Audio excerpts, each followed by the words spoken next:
Watson of 1994A Woodward Avenue, Bloomfield Hills, Michigan, 48302.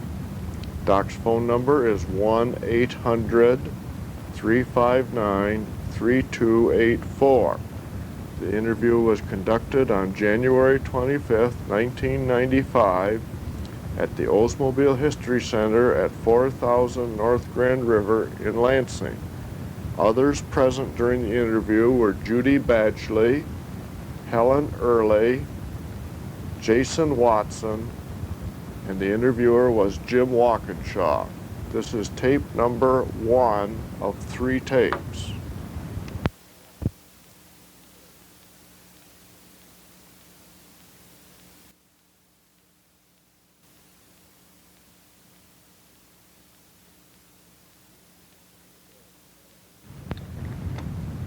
Okay, this is an oral history interview, and today's date is what, Helen? That is Wednesday, January the 25th, 1995. All right, and I am Jim Walkinshaw. I'm Judy Badgley. I'm Helen Earley. I'm Jason Watson. And I'm Doc Watson, apparently the subject of this oral history, or at least part of it. And where are you? My address that I can be reached at in Michigan is 1994A Woodward Avenue, the wonderful street racing mecca of the world, Bloomfield Hills, Michigan.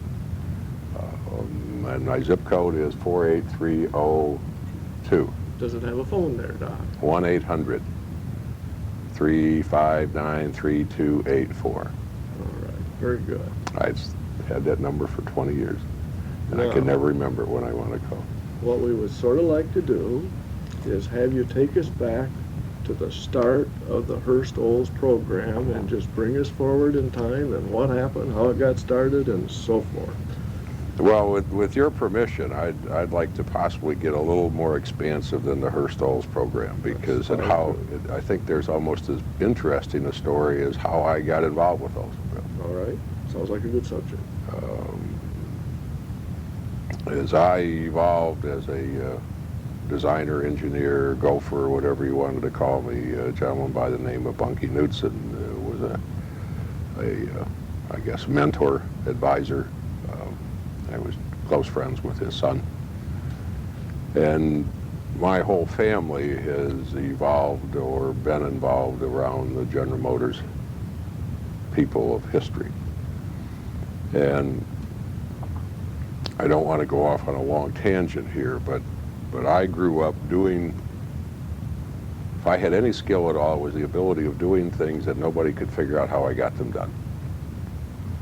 And gained a reputation, even without being a GM employee, of being able to accomplish tasks that Mr. Cole or Mr. Knudsen or various other senior executives, and this is back when a senior executive of General Motors was like a feudal lord. I mean, they had serious power, and serious wealth, and Harlow Curtis was chairman at the time, and this is at a time and place when Mr. Curtis was asked to testify to the federal government, and did, and made the infamous statement, or famous statement, depending on which side you were on, that said, "So goes General Motors, so goes the nation."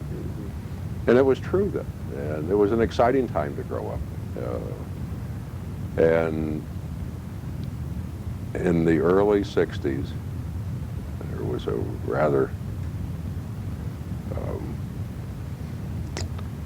there's a few folks still alive and still working, so I don't know that I want to go off in names and things, but there was a program in 1957.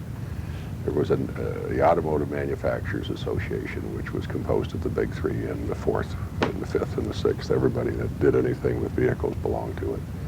There was an anti-racing ban that was signed. And it was signed because they did not want to encourage the promotion of high-speed use of vehicles on the roads. And somehow that got confused with racing, but everybody signed it. Shortly thereafter, obviously the car companies discovered that having involvement with organized motorsports, because entities such as NASCAR evolved, and the National Association of Stock Car Auto Racing, a gentleman by the name of Bill France had started it in Daytona. Originally just raced on the beach, and then eventually built high bank racetracks. The National Hot Rod Association was evolving.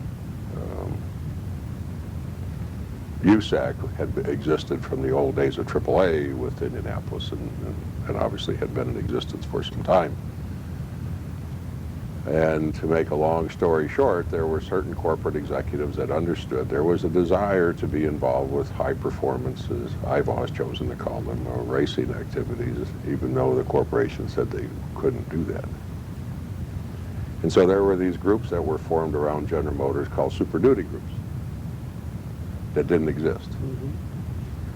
And as I took breaks from college and various things, I would get assigned to a different division, and I would end up going out, and I became the coordinating person with people like Smokey Unick and Mickey Thompson and various other folks who ultimately became rather well known for racing or utilizing General Motors parts and pieces in activities. And I enjoyed it. It was an incredible experience. I mean, every day that I was doing these things, I was either working with people like Zora Duntoff or Boy Rose or Smokey. I mean, just people that, and then when I was in the design engineering centers, and it was still at a time when Bill Mitchell and Curtis and, oh goodness, I mean, all of the folks who shaped the industry were still there. And for a young person, it was great, because I mean, I think all of us in our lives honestly and truly like to get away with things they're not supposed to do, and I had a carte blanche to do it. And did a number of activities around Chevrolet and Pontiac especially, because as Mr. Knudsen moved up through the ranks, Pontiac was really the place that, even though his father had been one of the real founding members of General Motors, as a young man he was kind of badgered around and was a victim of a lot of political jazz because of the family and so forth. So as he gained stature in the corporation, it became important to him to see that division. And obviously back then, one of the things that people in the high performance industry forget or are not aware of is that the auto industry is not here to build niche market vehicles. It is not here to build exciting vehicles.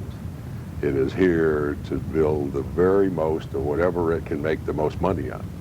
It makes money. It does not make automobiles. And so I was always part of the part that didn't need to be. And I've enjoyed that, and it has really been a focus and a thrust of my life all the way back from when I was going to medical school. And I felt that what I wanted to try to do with my life was to do things that didn't need to be. I mean, we live and then we die. And it seems if all we do are things that we have to do, gosh, what a boring trip.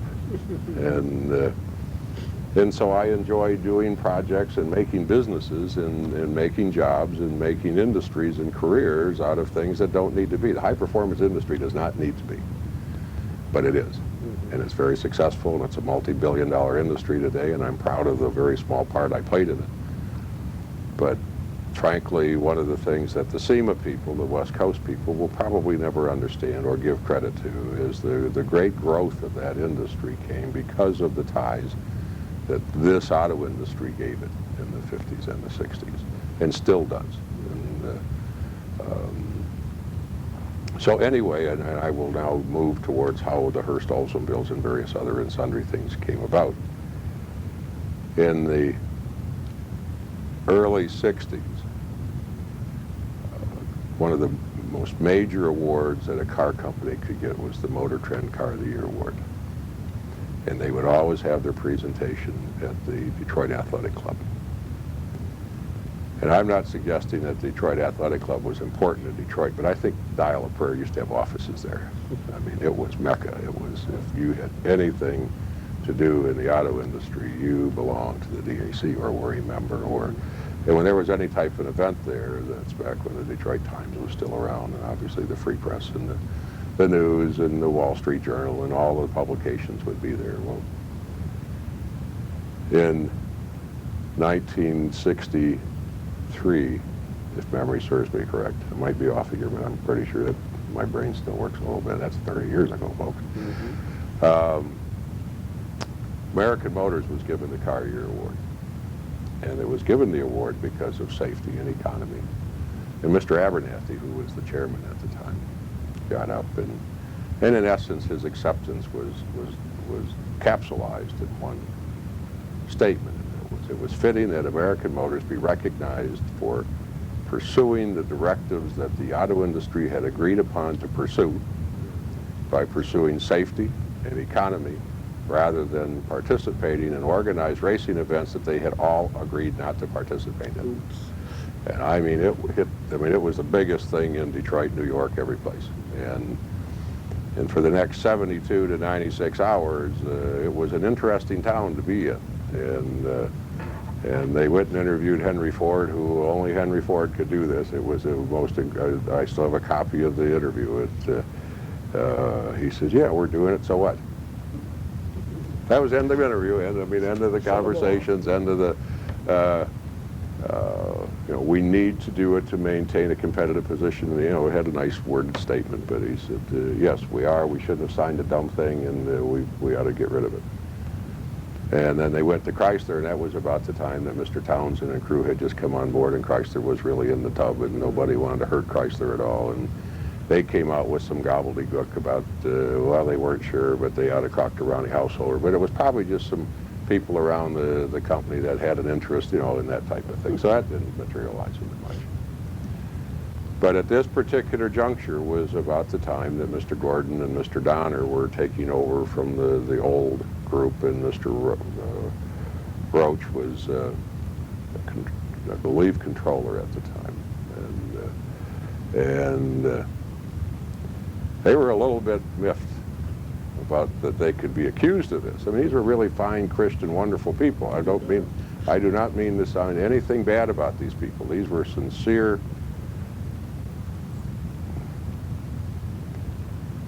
I'm trying to choose the right word here, and because I don't want it to sound in any way, shape, or form that I'm critical of the way they manage businesses. But they literally lived in ivory towers. The corporate executives at that time were so disassociated from the rank and file and masses. It really was the last remnants of the caste systems of this nation. And for their integrity or their control to be questioned or impugned, it was, so they turned all the GM legal folks loose, and they went through every kind of, you name it, they went through it. And obviously found a lot of things that weren't supposed to be. And so this directive came out that said, unbeknownst to the senior executives of this corporation, certain lesser executives have condoned and in fact encouraged participation in organized motorsports. As of this day and date, they will cease and desist. Mm-hmm. And they ceased and desisted for a little while. Yeah. And so I was asked to come in for a meeting with Mr. Cole and Knudsen and et al. And did. And they wanted me to come in full-time with the corporation and offered me a nice spot. Harley Earl was for some reason, I always got along famously with who was the person who invented styling as we knew it, Dick Janes, who I have been partners with for 100 years in Troy Design and Modern Engineering and every other design engineering company we've owned.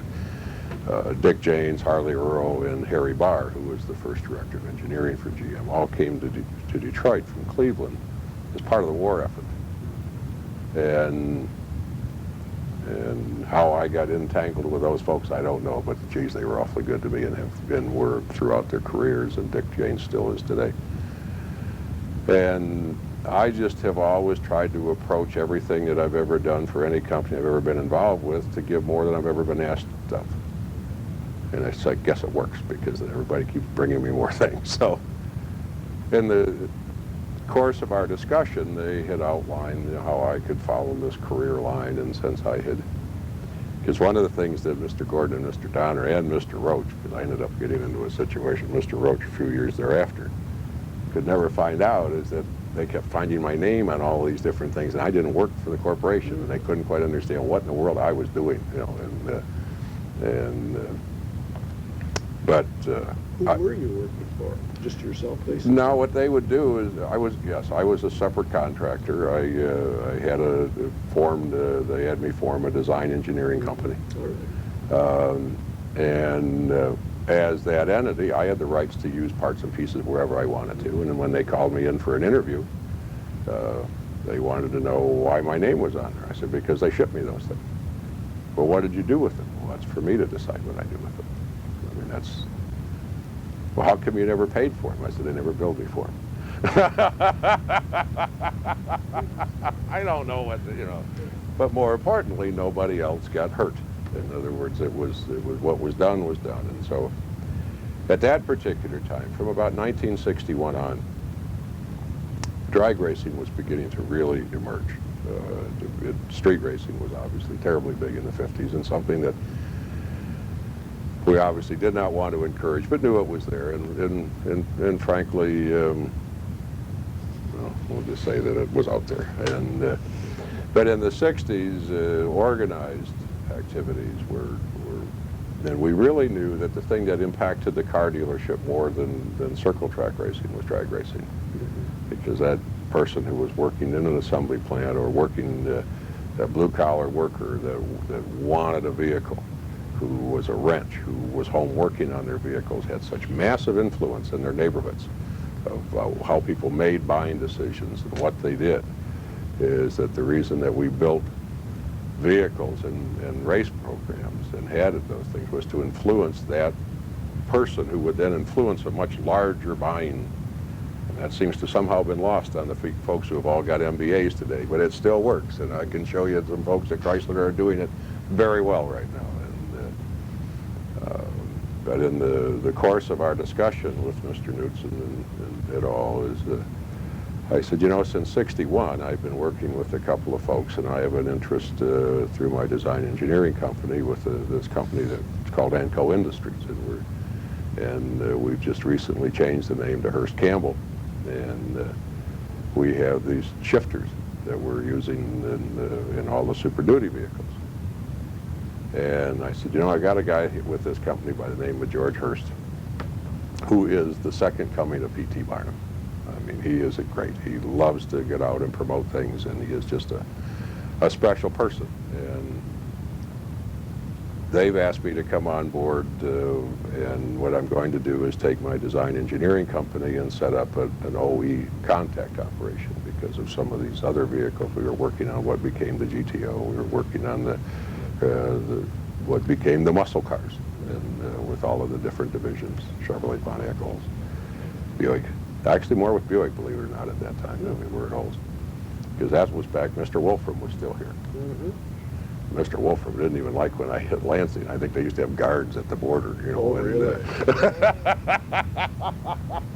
Because obviously you had Dorshimer and Gilbert Burl. I'm trying to remember some of the folks that back when Olds had a bit of a run in the late 50s with their J2 cars. There was kind of an unofficial group that we used to ship and tie things in with the Super Duty groups. And when the investigation went on, Mr. Wolfram found out about that there was and it really looked like, I mean, frankly, some of the folks here wouldn't have jobs here. But he didn't, thank goodness. And but after we had gotten, I ended up going with Hurst. We took my design engineering company and we created an entity called Hurst Performance Research, which I was president of. And that was, as I tell people, in Pennsylvania we made shifters, in Detroit we made magic. And I became the unofficial conduit for an awful lot of General Motors money. And one of the things that's going to come out in this book that we're going to release are some of our budgets and some of our actual numbers. I'll give you an example. In 1966, our total gross income at Hurst was $3 million. And my advertising and public relations budget was $7.5 million. How does that work? It's interesting, isn't Yeah, it? lost money on that deal. And we basically became the tool that General Motors used. I just kept the Super Duty programs going.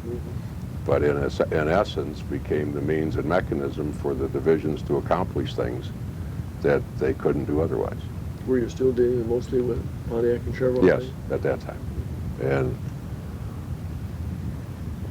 so in 1965, I was asked by Mr. Cole to come up and meet with some people who he thought really had a future and thought that Oldsmobile could really benefit from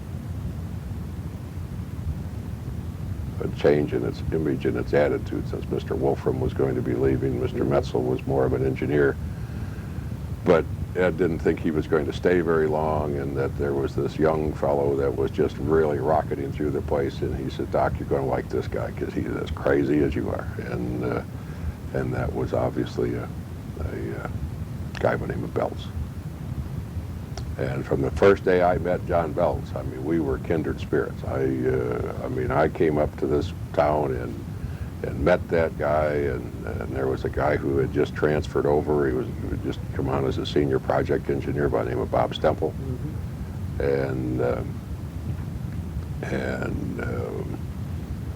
I mean, it was like home.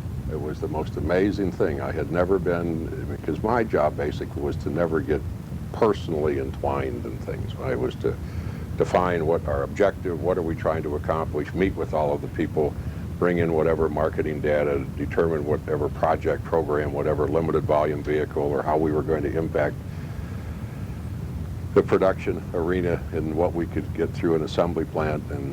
And I was just always very busy.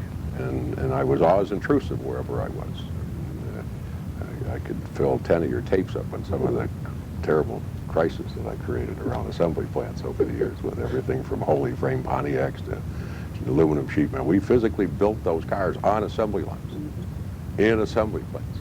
And they were not built out at a, you know, At a Denver tool and die. exactly, you know, or at a Pass, or at a TDM, or any of the other various American Sunroof, which as production systems became more automated, had to happen, because you simply couldn't.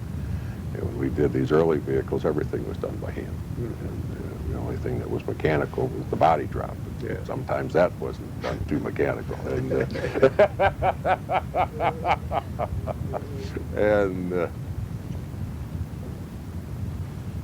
And at that particular time, Pontiac was enjoying probably its greatest successes. I mean, we were having just a ball at Pontiac. If you look at all of the early Hurst pictures, I mean, I use Pontiacs for everything. And we just enjoyed the living daylights out of moving Pontiac from, you know, 7th in sales to 3rd in sales, and knocking Plymouth off the horn. Well, when I first met John Belts, it was so, I mean, anybody that knew John Belts knew whatever was on his mind came right out of his mouth. I mean, and we had about 3 meetings on some ideas of projects and vehicles and things we were going to do. And he says, "Doc," he says, "you're a nice young man." And he says, "But I just have to tell you," he said, "we know you're buddies with DeLorean. You're down there doing all those things. And, you know, I mean, he's going to get all the good stuff, and you're not going to bring us shit." And I looked at him and I said, "I'm here. I mean, what do you want to do?" He says, "I want to be 3rd in sales." And I said, "I'll make you a commitment." I said, "You guys step up with the projects that we want to do and how we want to do it, and you help me build what I want to make happen. I'll get you to 3rd in sales." And probably, I don't have a lot of possessions. I've never been a very materialistic person, but one of my true prized possessions is when John Belts became general manager was within days of when Oldsmobile became 3rd in sales. And I have this telegram that, I mean, sent me in the middle of nowhere where I was. And I mean, literally, I don't know what he went through to have this courier deliver this thing to me, but it says to Doc, "First I owed you the job. Now I owe you a lot of money because we just won. We're 3rd in sales, and God bless you and thanks." And that really was neat, and that was very special, and that was what he was. And that, you know, everybody keeps wondering what happened to Oldsmobile. Well, what happened to Oldsmobile is they lost their ship commander. They lost the tiller. They lost somebody that, I mean, John didn't have Oldsmobile in his jockey shorts. It was everything in his blood. It was every place. I mean, he loved this car division, and he loved what this car division could be. And you don't find that with the MBAs and the folks. That you have consensus management of people who don't give a damn. I mean, they have a job, and they manage management. And Here today, gone tomorrow. and but, you know, I don't want to get off on that tangent, but what became fun is we worked with them on the development of what became the 442. And I have to tell you quite honestly, I hated the name 442. I didn't think of it. I fought against it. I wanted to do something else different with it, and I got outvoted at every meeting, which shows you how much power I really had back then. I had zero. But I could bring corporate money to the pot, because that's why and how I could get projects done, because I would go back and by this time now Estes has really come up through and frankly it was while Estes was at Pontiac when we had the greatest successes there. You know, and I've always said that of the fearsome threesome of Newts and Estes and DeLorean, I mean, certainly John got the most ink. Bunky was the most flamboyant and made the greatest impact, but Pete Estes got the most done. And Pete Estes, if he taught me anything, and I hope to goodness that I have never shamed him or whatever, is that it's how to give credit to other people, how you mobilize people, and how you get something accomplished. No one person can get everything done. No one person can really do anything. Yes, you can. You can thank other people. Yeah, but yes, that's you about can. it. That's the one thing you can do, and you can say thank you, and you can give credit, and you can take blame. If there's anything that I have probably been a professional at, and it's got me in some terrible trouble, but I, early on in my life, realized that if I was going to have these unique opportunities in life, and I also had certain unique risks that I had to, and I can say unequivocally, even to the point where having had to go spend some time in jail about a situation, that I have never divulged a secret, never, I mean, I was pulled into a grand jury. I refused to testify. They gave me immunity. I still refused to testify because it had to do with other people's lives. And I take that as the most sincere commitment and obligation I could make to anybody. And that is, my word is my bond. And I would die before I would break that. And I think that's probably what drives my poor wife crazy and my children crazy and everybody else crazy that's around me. But it is the only thing that I think we can do as individuals, and that is to have the integrity to make your word what you say your word will be. And I think that was where Veltz and I got along so well, because John was a maverick. I mean, he wanted to do things, yet he was a corporate player, and knew where the boundaries were, and want to stay there, and knew I was the only shot he had to get past those boundaries. And that's obviously how the whole Hurst Oldsmobile was conceived, because in the mid-'60s, when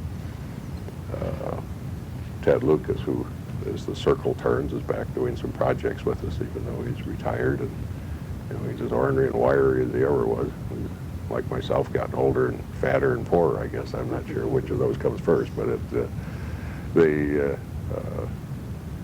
Ted was, at that time, was in the transmission engineer area, which was obviously natural for me to funnel money in through and take over projects and things like Pikes Peak Torenados and Harry Oldsmobiles and test cars for Peterson and for Ziff Davis. I mean, I used to do all of the Pontiac and Chevrolet press cars, and pretty soon I started doing the Oldsmobile press cars, and pretty soon Oldsmobile started winning everything. I mean, every time there was a showdown in the magazine, Oldsmobile would win.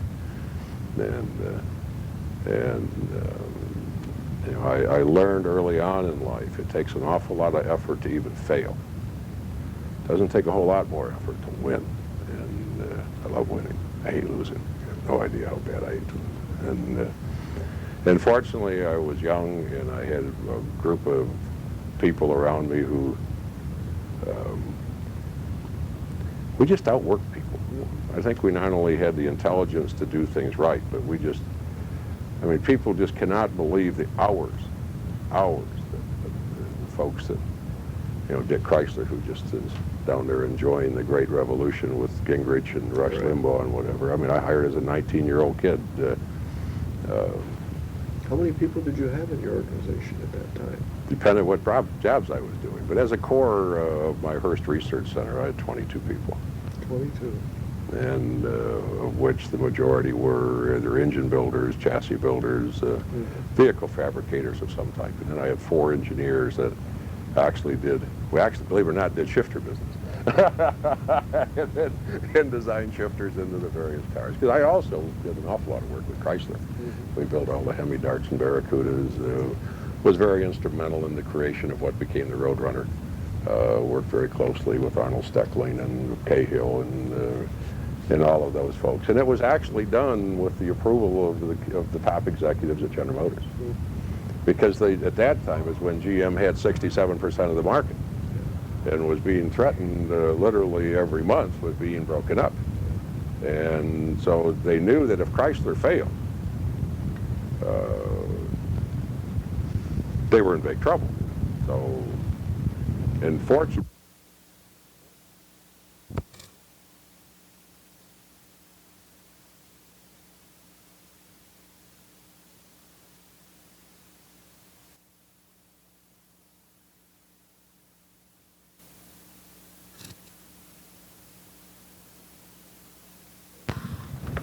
Okay, we're back on.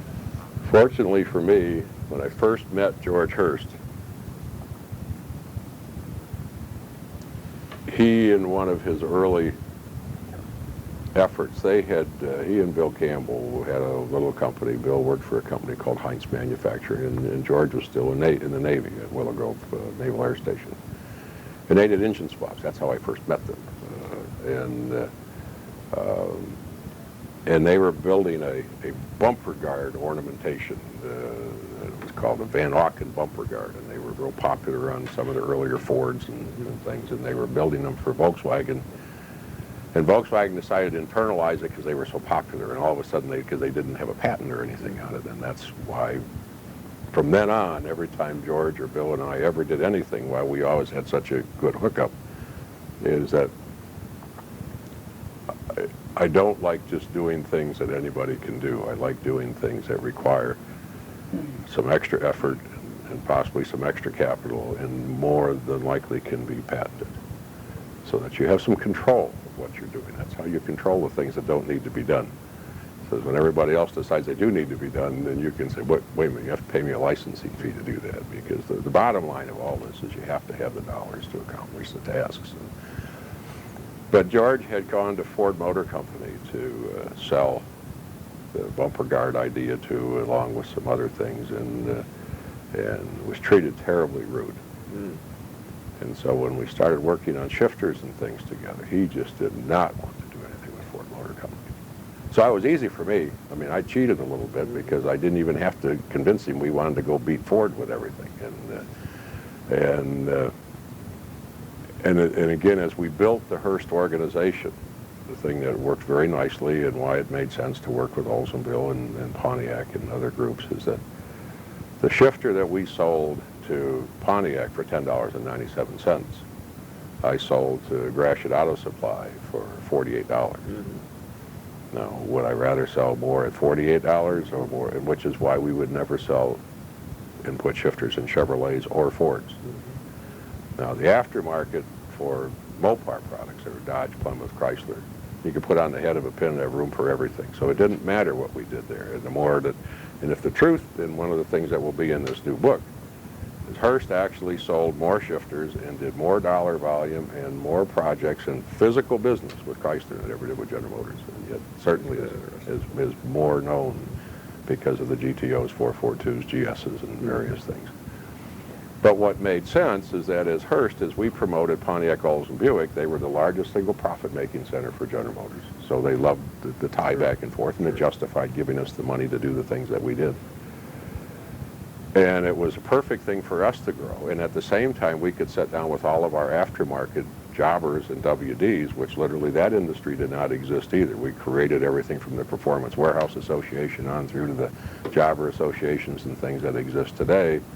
And the commitment we always made to them is that we will not sell to Chevrolet or Ford, with one exception. If it was a limited volume Super Duty car, some of the Copo cars that we did with Chevrolet and we did with Ford, eventually our animosity towards Ford went away and we did some projects. And in fact, when I did the military tours in the early 70s, where we took a group of cars around the world to military bases and hospitals, Ford Motor Company sponsored it, much to my surprise and thankfulness. And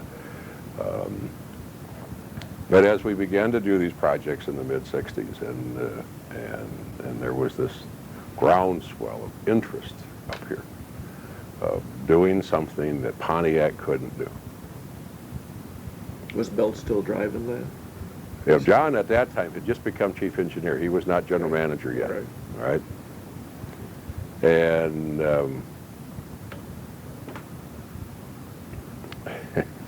I'm really telling some tales out of school here, but part of the way that we used to come out on top with all of these road tests, for example, probably one of the most famous road tests in automotive done was in 1964 was a GTO that beat a GTO Ferrari per car and driver. Well, I built that car, and it did not have a 389 in it. I won't say anything more than that, but it...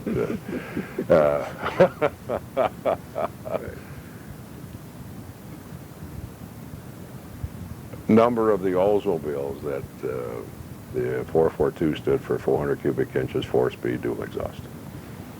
I thought that was really stupid. Who dreamed that up? I will never say. That's, you go find out, and you can have the interview. But I mean, at that particular time, and I was not championing to put the Hurst name on anything. My thesis was that you had people who had heard of J2s, and it was time to bring the J logo and things forward. And anyway, I lost it. That's immaterial, but.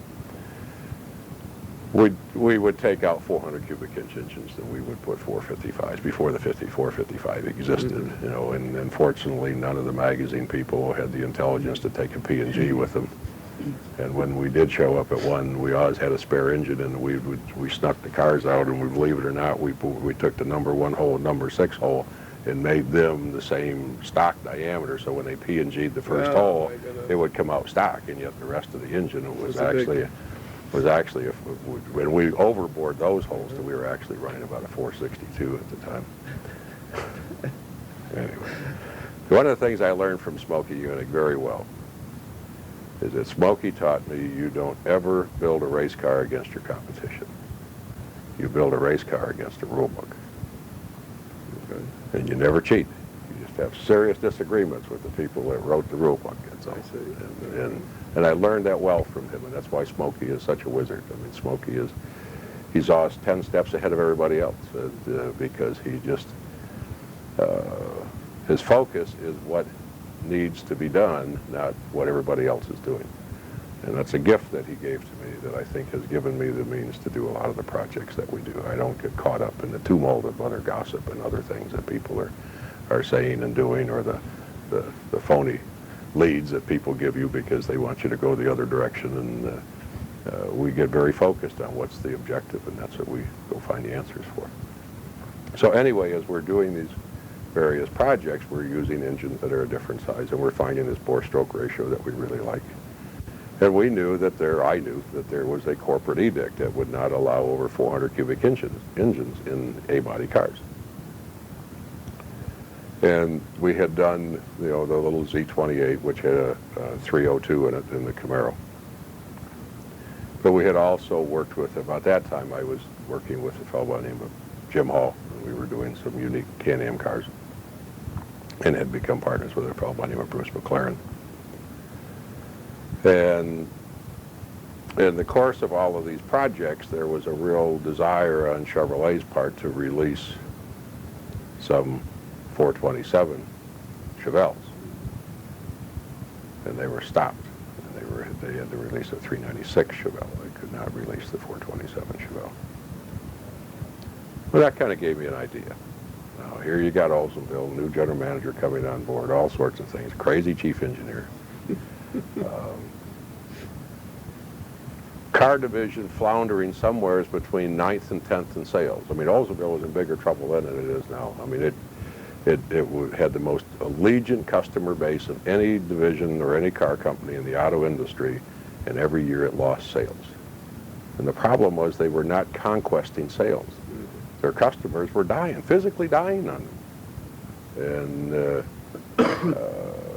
And our thesis is that we needed to go out and wake up the dealerships and show them that doing something besides what they had always done would sell cars. That here was Oldsmobile, had probably, in my at least the humble opinion, had the best engineering department, had the best quality. I mean, Oldsmobile had historically become the corporate engineering center. I mean, Harry Barr had populated and hired that's why Stemple ended up over here. I mean, Bob was truly one of the young wizards that they had hired, and where Buick in the 30s and 40s had been the engineering center in the 50s and 60s, it moved to Oldsmobile. Don't want us to tell that to anybody at Chevrolet, but that was the truth. And We do it too. So you had all this incredible capability, and it was putting out a wonderful car. I mean, I used to get such a kick out of it. You get down to Fisher Body, and you had Herb Cadeau, who was running all the trim for Pontiac, and George Rock was the exterior, and you had a fellow up here by the name of Davies, as I recall, and another gentleman who I honestly don't remember, but I know he worked directly for Dorshimer at that time, because Bob was, I think, I forget if he was body or interior at that particular time. But the folks from Olds would come down there at Fisher Body, and they would wheel and deal and get more insulation for less money, get better carpet, get better interiors, get all these things out of Fisher, and just used to make everybody else in the corporation just gnashing their teeth. Plus, what you had up here is the best production facilities in General Motors because of the people. It wasn't the buildings, it was the people. And I mean, every time there was a corporate trainee, I mean, a person who was being run up the ladder, they would send them to Lansing, Michigan, to try to find out how come this plant produced the best quality and with the least amount of time for a vehicle. What made this place magic? And I mean, I thought it was so simple. It was a work ethic. It was the people who gave a darn about the vehicles they were building. It's the area. It's a magic place. And I kept thinking, wow, we got all these things to play with, and we ought to really do something to rock everything. So fortunately, at that time was when Estes had just slid to the presidency. So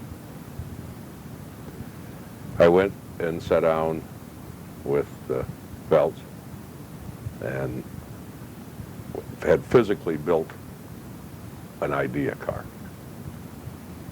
And so we went down and had lunch with Pete. And he said, how many do you want to build? I said, 500. And I gave him all this falderall about how we were going to win the drag racing championship and do all these other things. And I mean, I had this whole big story. We got it all together. He says, you know, it's no wonder you're as good at what you do, because he said, you even had me convinced that's why you wanted to do this. And so they agreed that for 500 cars that we could, but the deal was that I had to set up a system to put the engines in out of the facilities. Out of the main factory. Yes. Smoke and mirrors. Right. We never intended to change the engines out of the factory, and we never did change the engines out of the factory. By the time we got all the approvals on this thing, I mean, once we had gotten Estes to agree that he would figure out a way to get this through the corporation, when you got everybody at Pontiac clamoring to put a 421 in their Le Mans. And I mean, the flack that he caught from DeLorean, and John was at Chevrolet at that time. Well, he got it from John as well, because they wanted to do the Chevelle. And all of a sudden, here's this 455 going to be released in this Cutlass. But our hardest problem was with the sales and the folks here. I mean, they just didn't think they could sell them. 500 cars. Oh, absolutely. Absolutely. Oh, yeah. And then... Is that because of the stodgy old approach, so to speak? I don't want to use those terms. I just like to... Must have been some reason they felt they couldn't sell them. Well, I don't think they really thought they could sell anything. I mean, and I think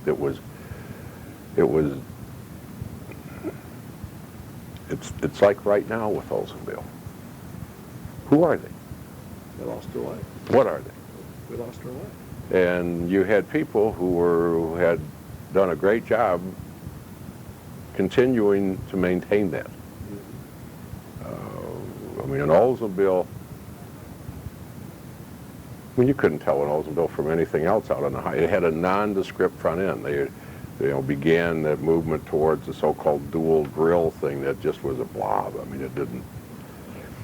And in the mid 60s, with this new A-body car that was coming on board, which everybody was excited about, finally Oldsmobile was going to put the tires out in the wheelhouse where they belong. They didn't, when you went around the corner, didn't like the body was going to fall off, and it was going to have some real unique sales opportunities. But this is now the end of the '68 model year by the time we get this approved.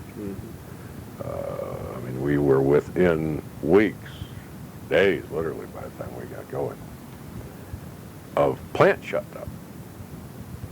So obviously every sales and marketing person, the last thing you want to do, I mean, from February on, they don't want to talk about that model year is done to them. Just build it out, let's kick off the next year. And we're talking about doing these in May, April, June. You got to be crazy. I mean, we can't sell those things. The dealers are going to be stuck with them. And so again, Belts came to the rescue. I had gone to meeting after meeting after meeting. We did all these analysis of what a Hemi car cost, what a Chevelle's cost. And, I mean, I'll never forget this as long as I live. I'm sitting with Mac Worden and John Belt, just lost his name, started with Buxton, Bill Buxton. And Bill gets up and he says, Doc, we want to support this. I mean, obviously, and this is, now you have to understand the awkwardness of this, is Metzel was still general manager, but within months of leaving. And Belts had really been given the nod, but hadn't been anointed yet. So here's a general manager, and about that time is when they sent Howard Carroll up. And Howard Carroll was on his Rhodes tour. Anyway, you don't want to get him tape off on the tape on that one, but it's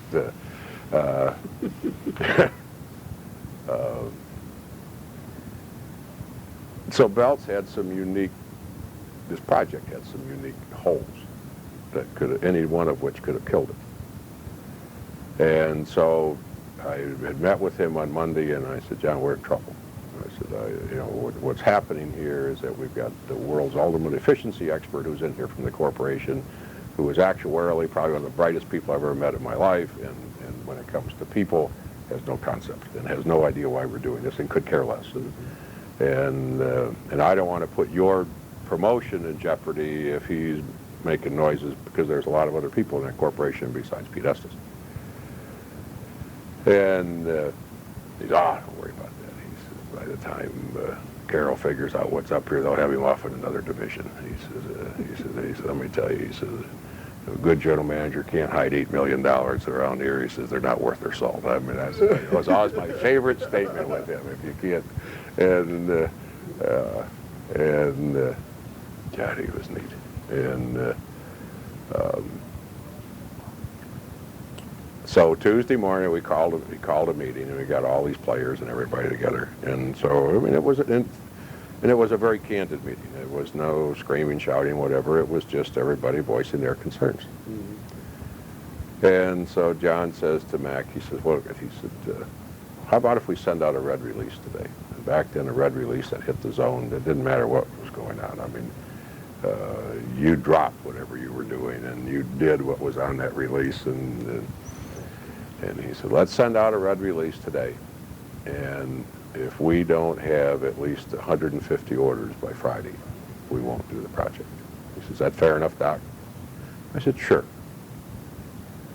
Well, by Thursday afternoon, we had 1,672 or 77. I'd have to go back and check my numbers. It was nuts. And God, it was fun to go to that meeting on Friday. I mean, these poor guys are sitting there saying, I mean, how could we be so wrong? I mean, they didn't really say that, but I mean, that was the upshot of the whole situation. And so needless to say, everybody jumped behind it, and away we went. And we ended up with some cars getting in the wrong dealer's hands. I mean, we had a guy in Pennsylvania. I mean, one of the side cute stories was Carl Story here in town. I'm over at Denver thrashing away on something, and I get a phone call wanting to know if I could come over to a meeting. And so I again walk into Mac Worden's office, and here's Belts and Buxton and Worden. I don't think Prince Bennis was there, but somebody was there from public relations. Or was it? It's irrelevant, but those are the... And here's Carl Story. And I mean, his face is as red as this bag over here. And he's just going on and going on, and he's got his franchise agreement in one hand and his sales tax license in the other hand. And on the desk are orders for 17 vehicles that he has in the hopper, with a letter that everybody was told the most they'd ever get is 2. And a lot of them didn't get, I mean, like we had a guy in Texas sold 37 cars because this was the first muscle car you could get air conditioning in. And he got 2.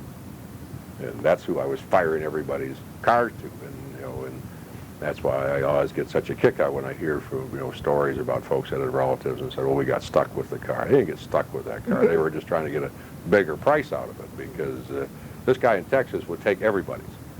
I mean, he just, they were, I mean, they'd have bought the whole thing. But anyway, here's Carl Story, and I mean, he is living.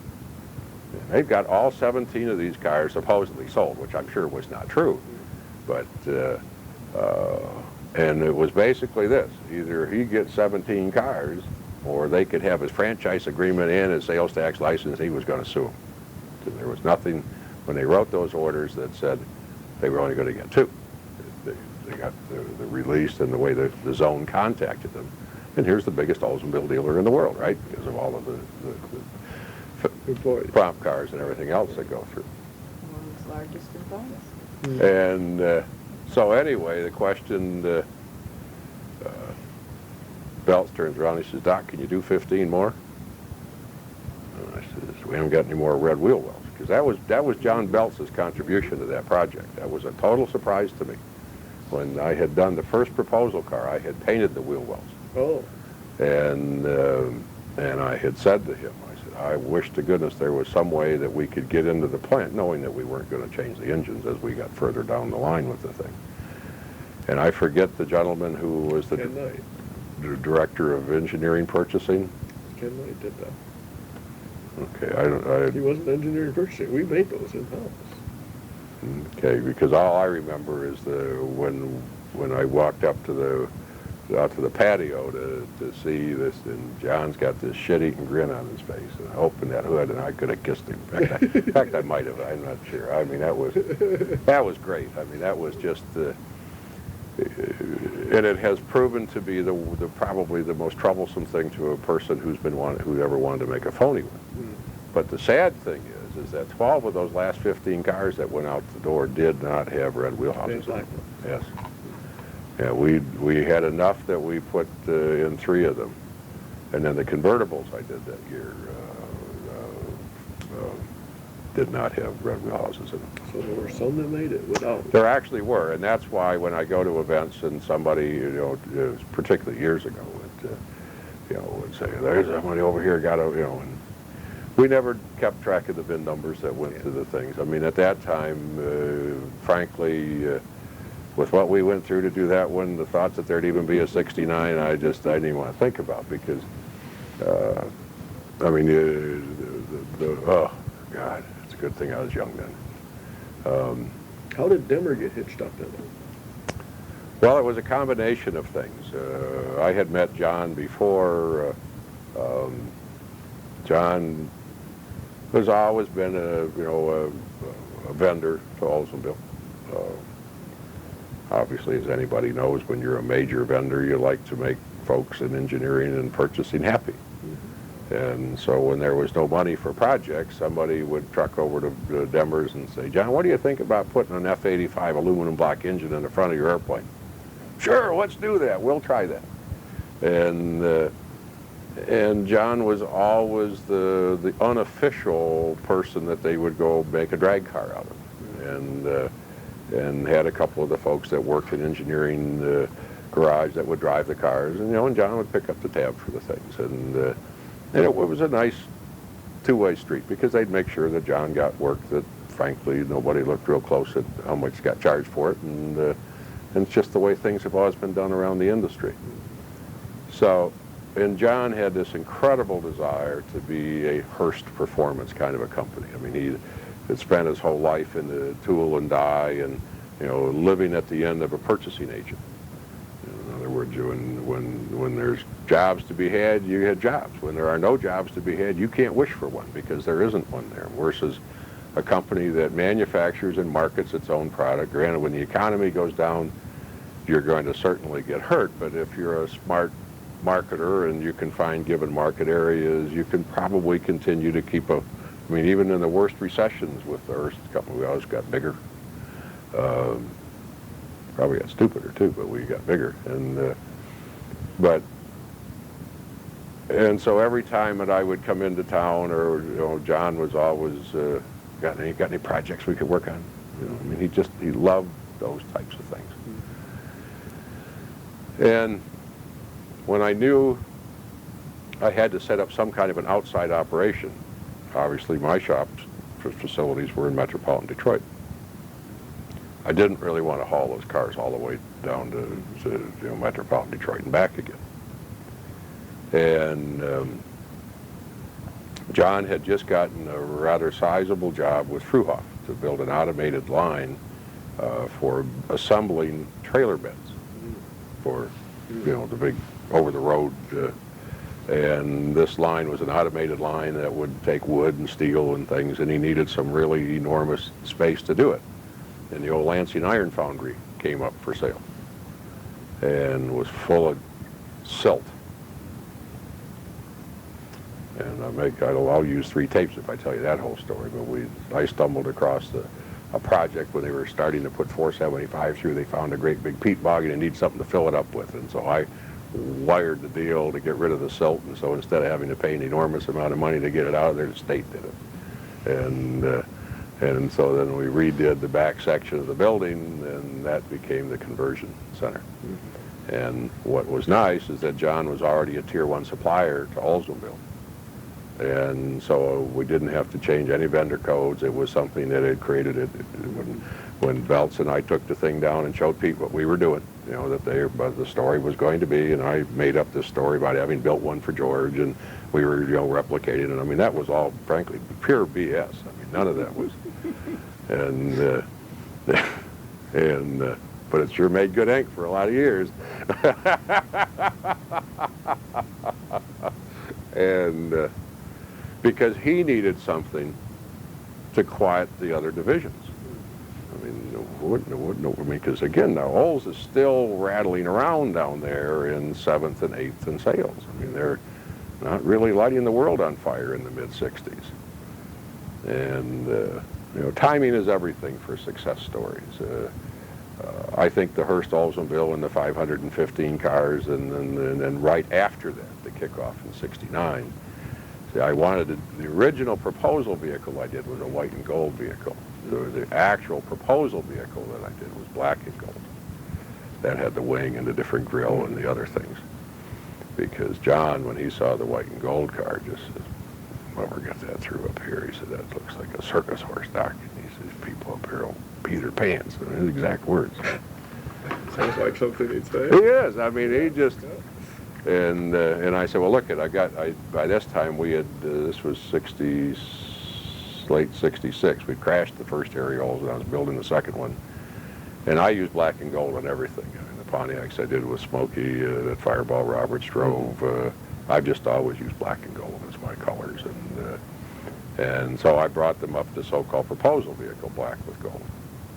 Well, then when we got the approvals,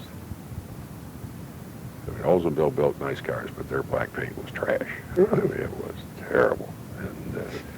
and I said, I can't put out a vehicle like this and use that production black paint. I had fisheye and everything, and just so we started scrambling through the books, and Ted Lucas took us over to some archive thing. I was about the 4th floor or something in the engineering building. I don't know how many floors they had there, but I'm in this closet. I mean, you think this is a mess? I mean, I'm fortunately was skinnier than a toothpick then, and I'm crawling through books and we finally find all these color chips, and we find this silver that had been a spring release color for a special Tornado. That really never got put in any Tornadoes. I mean, but the guns were set up for it. We could shoot it, and so we shot it, and it looked good. And I said, well, silver, that'll work. And because we tried, my first choice that I was going with was that we were going to shoot the cars all with our gold Fire Frost, which was a special paint that DuPont actually hand cut for us. And they were all excited about it. They were frankly going to match the price at GM. They were not going to charge GM any extra money, and the cars would all come to us with this all gold Fire Frost. But the Fire Frost was so thick it would not work in the reflow guns. And that was when they were first using the ovens that would pull the paint back to where it was, you know, well, when you shot this stuff as heavy as it was, it just kind of made ridges. Yeah. And so that's when I really had to punt. And I went through every color book trying to find a gold, and I mean, there just isn't a good gold that anybody's ever had that, because again of this problem of the pigments that you carry through the guns. And so I guess if you can't get gold, my next choice was silver. I mean, that's second, I guess, you know. And but more importantly, where it really caught on, I think, with the brass at Olds, is that the silver is it's Mercedes. I mean, it's it's a conservative Teutonic statement, and so I think it was the right color for the project. And then we put those goofy polyglass tires on the thing. My claim to fame at Goodyear is that the Hurst Olds, the '68 Hurst Olds, was the first time in the history of General Motors that a vehicle had been built with a single source tire company tire on it. Prior to that, all tire decisions were made at the 14th floor. Division could not even allocate or buy their tires. That was the single biggest product purchase other than steel commitments, and they were also made at the 14th floor. But we had been doing a lot of things with Goodyear, and frankly, they were trying to get on board. I had done the first land speed record cars in '64.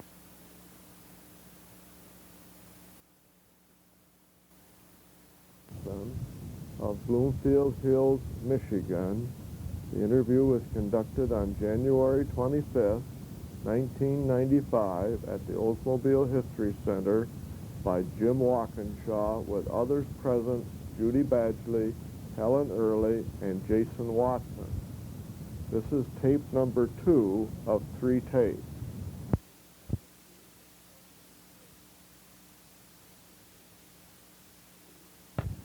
Okay, we're back on. Where Goodyear had been a godsend for us is that here they were attempting to knock Firestone off their throne. Because prior to then, I mean, every race that had ever been run at Indianapolis had been won by Firestones. I mean, Firestone was the king tire company, and the folks at Goodyear were aggressively wanting to shed their image of being a tractor tire manufacturer, and so candidly, a lot of the projects that we did back at that time, Goodyear helped fund. And so I had a vested interest to say thank you to them. And so I went to Akron and sat down with the folks and told them what I was up to, and it was just before Daytona. So they had all of their execs convening at Daytona, so I met them while we were there with some other projects, and so they bring out this secret little thing, and they're showing me this new tire that they had come up with. And I wanted a black tire with white letters on it. because I had worked with Shelby on and trying to help him sort out his project, and they had made a black tire with white letters on it for him. Well, except that wasn't a polyglass tire, and they wanted to have something really exceptional at GM, because obviously they wanted GM to buy this tire. And so we put some on some vehicles, and wow, I mean, they stopped better, they handled better. I mean, it was amazing, and it was. They were convinced at that time that was going to totally there would never be a radial tire. They were going to outdo everything. And it was a heck of an idea until the belt started breaking. Yeah. But unfortunately, in the time constraints that we had, I could not get a white letter tire, and so we ended up using that little narrow white wall, which again, if you figure, you know, I mean, the nickname for Oldsmobile at that time was Oz Menopause Manor. I mean, that was the way that the thinking was always looked upon at Oldsmobile. It was a place that, you know, a new hubcap was a breakthrough, and so the silver and black car with the white pinstripe tires was not a great threat. Plus, candidly, one of the things that diffused the furor from Chevrolet and Pontiac was the fact that we had utilized Hurst as the front for all of this.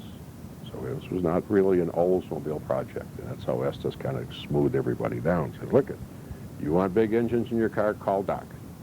And if he wants to do a Hurst Chevelle or do a Hurst, you know, and we almost did a Hurst GTO. Really? Darn near did, with a 421 in it. And the reason that the 455 was released for that, and then subsequently in you know, what, it's like the camel getting his nose in the tent, right? One of my, I guess, favorite other belt stories are sitting in a meeting with him and Bob Dorshimer, and we had been working on a lot of these performance options and various other different things because I kept trying to get them to get the dealers involved. That was the idea of these vehicles, and why a number of these vehicles actually went out with fully blueprinted engines, and some even had headers on them. Some were to the point of all you had to do was bolt some slicks on the back, and you could go out and win your class at a drag strip, because we wanted to win the manufacturer's championship. And fortunately, I had enough clout, enough drag with the NHRA people that if you really look at the weights and the ratings of the engines, it's amazing how they just kind of were right into a class that nobody else was in. And that's how we won the championship. And in trying to get the dealers involved, the Hurst identity worked very nicely, because it was something that wasn't coming from Oldsmobile. We actually set out a separate package, a big silver package that we did, and it just said "Believe It," and they hung that from, there was an arrow, and the big orange arrow that hung from the little spring on the hood over the engine. It had all the various things. It's what's in the engine, and then there was just a little write-up of suggesting to them how they could use this as a traffic builder, and the idea. I mean, 515 cars in the scheme of things is zero. Doesn't impact. It would not pay the light bill for a month at the engineering center. But what it can do is get tongues wagging and get things going, that there's something exciting going on at Oldsmobile. Well, when you're going through that transition and you're doing things like performance options when you're supposed to be a safety and engineering division, and so there really wasn't a budget for high performance options. So we kept putting it in under like the pure oil trials and mobile gas economy runs, and you know, and then when I couldn't get corporate funds for it, or if I didn't pick up the tab at Hurst. So Belt says to Dorshimer one day, he says, what prefixes have we got left for options? So Belt's there, he starts rattling off, and he says, well, have we still got the J's? And he said, no, we're using the J's for something else. He said, Doc's always beating us up about wanting to have J4s and J7s and all these other things. He said, how about W's? Oh, W's open. He says, good, we'll call all these performance options W's. So every time I'm in trouble for being over budget and I'm getting beat up, I remember Watson did it to me. How about that? So that's where the W That's cars the story came of the from. W cars and all of the W options. Well, because we released them, the 455 into the cut list as W options. They didn't bother to tell anybody in '69 that they just kind of kept the option going, and it became an option you could order as a 442, and you could order into all the other things. Again, it's the camel's nose in the tent. You know, the corporation historically does not have a good min-max check system. You know, it just says no if you ask. So if you find a way to do it without asking, nobody ever stops you. And certainly, And Belts was good at that. he was the best. He was the absolute best. I mean, I mean, that's why I ended up wasting all the money at a time when our company didn't have a lot of money to waste, and built that goofy Harry Oldsmobile. I had been to New York with him, and he had just gotten beat up so bad by the press that day with the Tornado because of the chain. And he was just gnashing his teeth as we left, and we were headed out to jump on the GM plane to come back. And I said, gotta find a way to show people that that chain won't break. By the time we got off the plane, I'd sketched this car with a Tornado drivetrain in the front, Tornado drivetrain in the back, and supercharged, nitro burning, all these other crazy things. That's probably the dumbest project I ever did in my whole life. But it worked. No, it didn't work. It really didn't work. I mean, it worked for what we wanted to do, yes. It got all of the automotive books off the chain problem, which certainly was not, and it ever was a problem, but it did satisfy that, but it was a terrible project. The one thing we did learn out of that, though, and is probably in its own ridiculous way, was the single biggest contributor to where front drive cars are today is we learned torque steer. Because Harry went where Harry wanted to go, and it didn't matter what we did with Harry, and that's when we learned what happened when you put massive amounts of horsepower and torque to CV joints. They have their own mind and direction set, and then we learned by limiting the angularity of the CV joints, we could control them again. And so, you know, even in the midst of ridiculousness, you can sometimes learn things. But Harry was unique, I have to admit that. But it was also part of Belts gave me we brought Harry up to the display room at the engineering building Appearance analysis room. and somebody had made up a statue. Yeah, a gorilla with a nude girl on a and he gave that to me. He says that, I mean, anybody could build that deserves that more. Well, I gave that to George Hurst, because obviously without George, I couldn't do any of these projects either. And George, unfortunately, wasn't at the thing. I think that was probably one of George Hurst's most prized possessions. He just thought that that was the greatest thing going.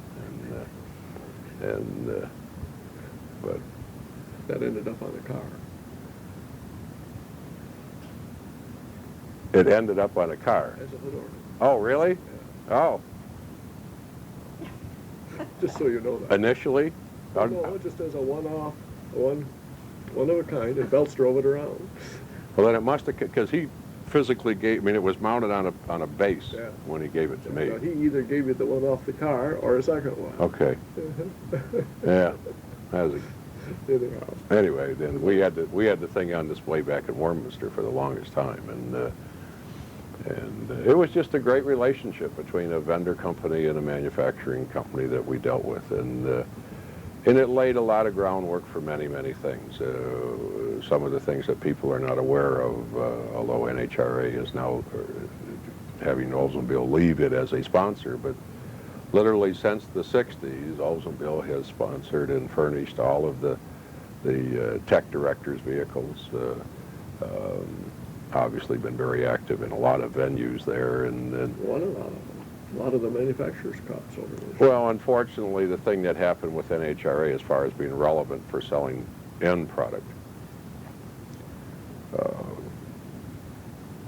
putting plastic bodies on funny cars doesn't really get people to go to your dealership and buy an Oldsmobile. Doesn't look like one. And building rear drive pro stock front drive vehicles doesn't get people to go to dealerships and buy vehicles. And sadly, that's finally, you've got a person as general manager now who understands all that and is having to throw all of that away because it doesn't work.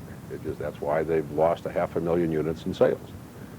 And until he can get some product that he can do some of that with, they won't be back. I mean, they're stuck playing around with some of the SCCA things to where there's a relevancy between the use of the product in its demonstration form to what you can go to a dealership and buy. That's what sells vehicles.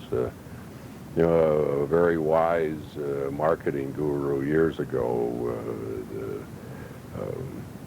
made a statement that I've just always followed, and I found it to be true time and time again.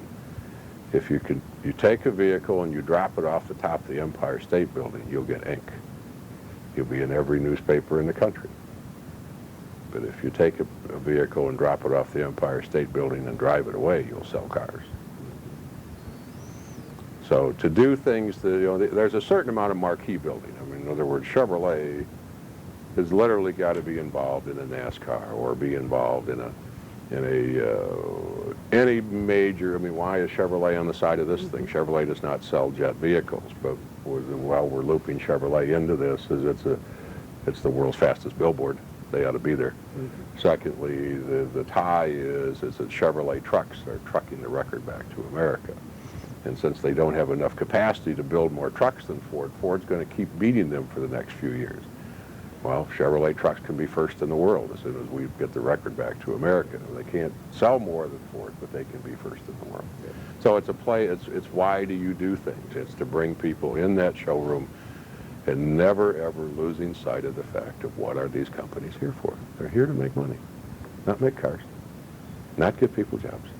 That's right. They're here That's all U.S. But that's the bottom line. And if your programs don't make that company money ultimately, even though most of the projects I've done for them have in fact cost them money, but indirectly make them. The cyclones and typhoons that I did for John Rock at GMC. Ask him. He'll tell you unequivocally it's the biggest single thing that moved GMC from the shadow of Chevrolet. Because you could now go to a GMC dealer and get something that you could not get at a Chevrolet dealer. I mean, it doesn't take a rocket scientist to figure out that a Chevrolet and a GMC come down the same line, and one gets a nameplate, and one gets this nameplate, and one's $2,500 more than the other. Why do I want to go buy a GMC? But yet, GMC has enjoyed the greatest successes that they've ever had. And then, obviously, he got in a bit of a fight with Royce and got stuck in warranty, and now Royce is gone and he's back being a general manager, so. Well, Doc, after the initial 68, and then of course we kept making them on occasion. Yes. How did we decide when we were going to do that? Well, at that, the thing that happened internally when this became a viable dealer promotional exercise. The 69 car was a natural evolution, and with the massive success of 68, at least internally, they've never had so many orders for something that everybody thought they couldn't sell. It was like, what do you want to do for 69? Go ahead and do it. Right. And again, in the total scheme of things, there were not many vehicles done. But it suddenly just launched the Cutlass like crazy. I mean, there were more Cutlasses being built than there were Le Manses. There were more Cutlasses being built by 71 than there were Chevelles. It wasn't supposed to happen that way, but it did happen that way because you had two things happen. We were dominating all the enthusiast books, so you couldn't pick up a book and not read something about an Oldsmobile because we were strategically in all the drag books.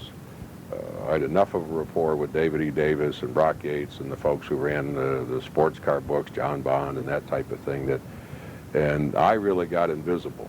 And that's when we just started doing projects that were Olds projects.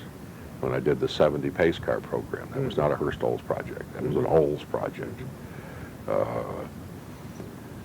And then Mr. Roach apologized to Mr. Nader.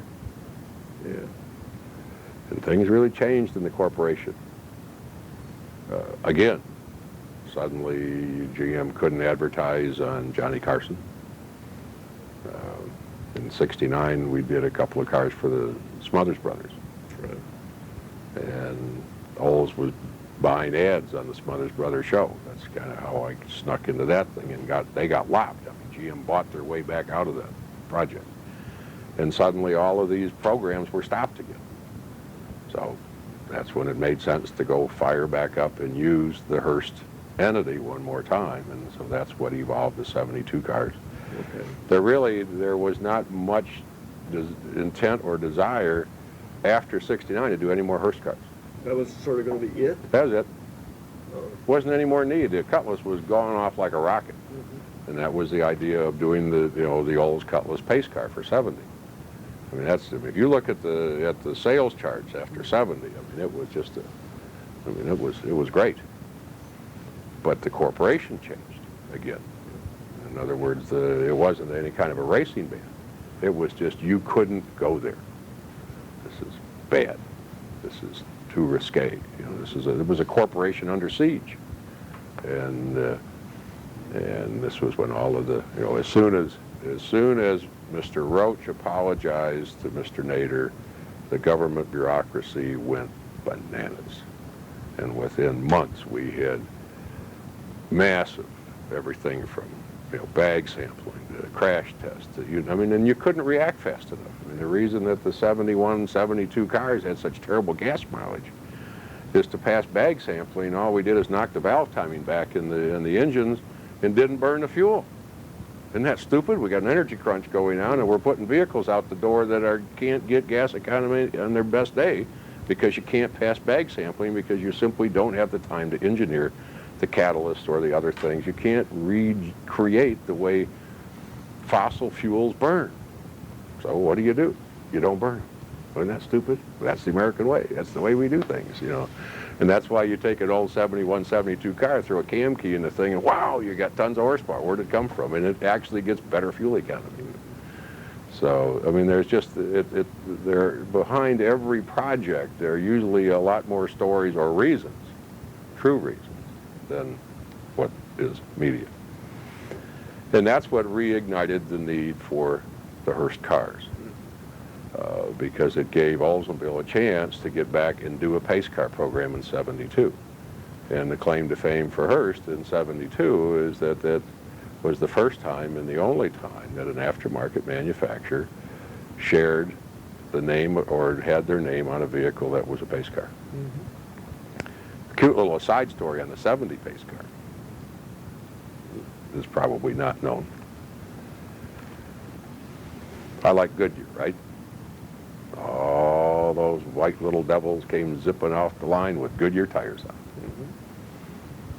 The 107, I think it was, vehicles, might have been 97, that we had at the Speedway. In other words, you not only furnish the pace cars, but you furnish all these other the parade cars and the media cars and all the other folks. They all had Goodyear tires on. And I get this phone call from Mr. Holman. If I'd come over to a meeting. And so I walk in, here's Raymond Firestone. And he says, Doc, we like those pace cars, they're beautiful. I said, well, thank you, sir. I said, I'm glad you're pleased. He says, we have a little problem, though. And I said, what's the problem? And he said, they have Goodyear tires on them. I said, yes, sir. I said, I build cars, they get Goodyear tires. And Mr. Firestone says, I don't quite understand that. He said, we've always had a good rapport with you. And I said, well, yes, you have. Goodyear just has a better one. And so we had just a nice, pleasant discussion. And finally, Mr. Holman says, Doc, we just need to get to the point. He said, this Speedway would not be here if it was not for the Firestone family. And we simply cannot have Goodyear tires on these cars. I said, well, you have to. That's what I brought you. Mr. Firestone says, they could be changed tomorrow. He said, we've made arrangements to bring tires in. You can just have the vehicles taken over to our building, and there will be people who work there as long as it takes to change every one of them. Yes, I can't do that. To make a long story short, within 10 minutes we had agreed that we would change half of them. Oh, solve the problem, huh? So half the cars got stones, half stayed on Goodyears.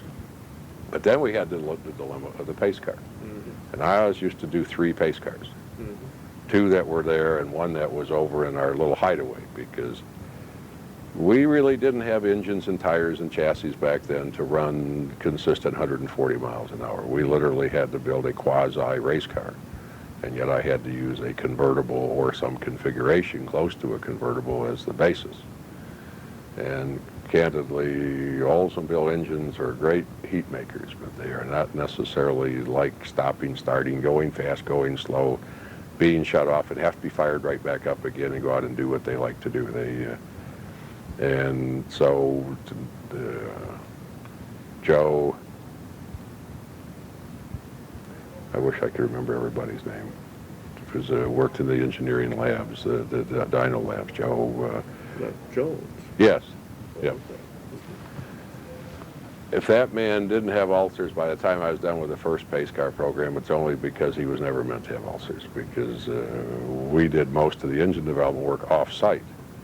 But he was our metallurgist. He was the magician. He truly was. We simply couldn't find the answers as fast as we needed them.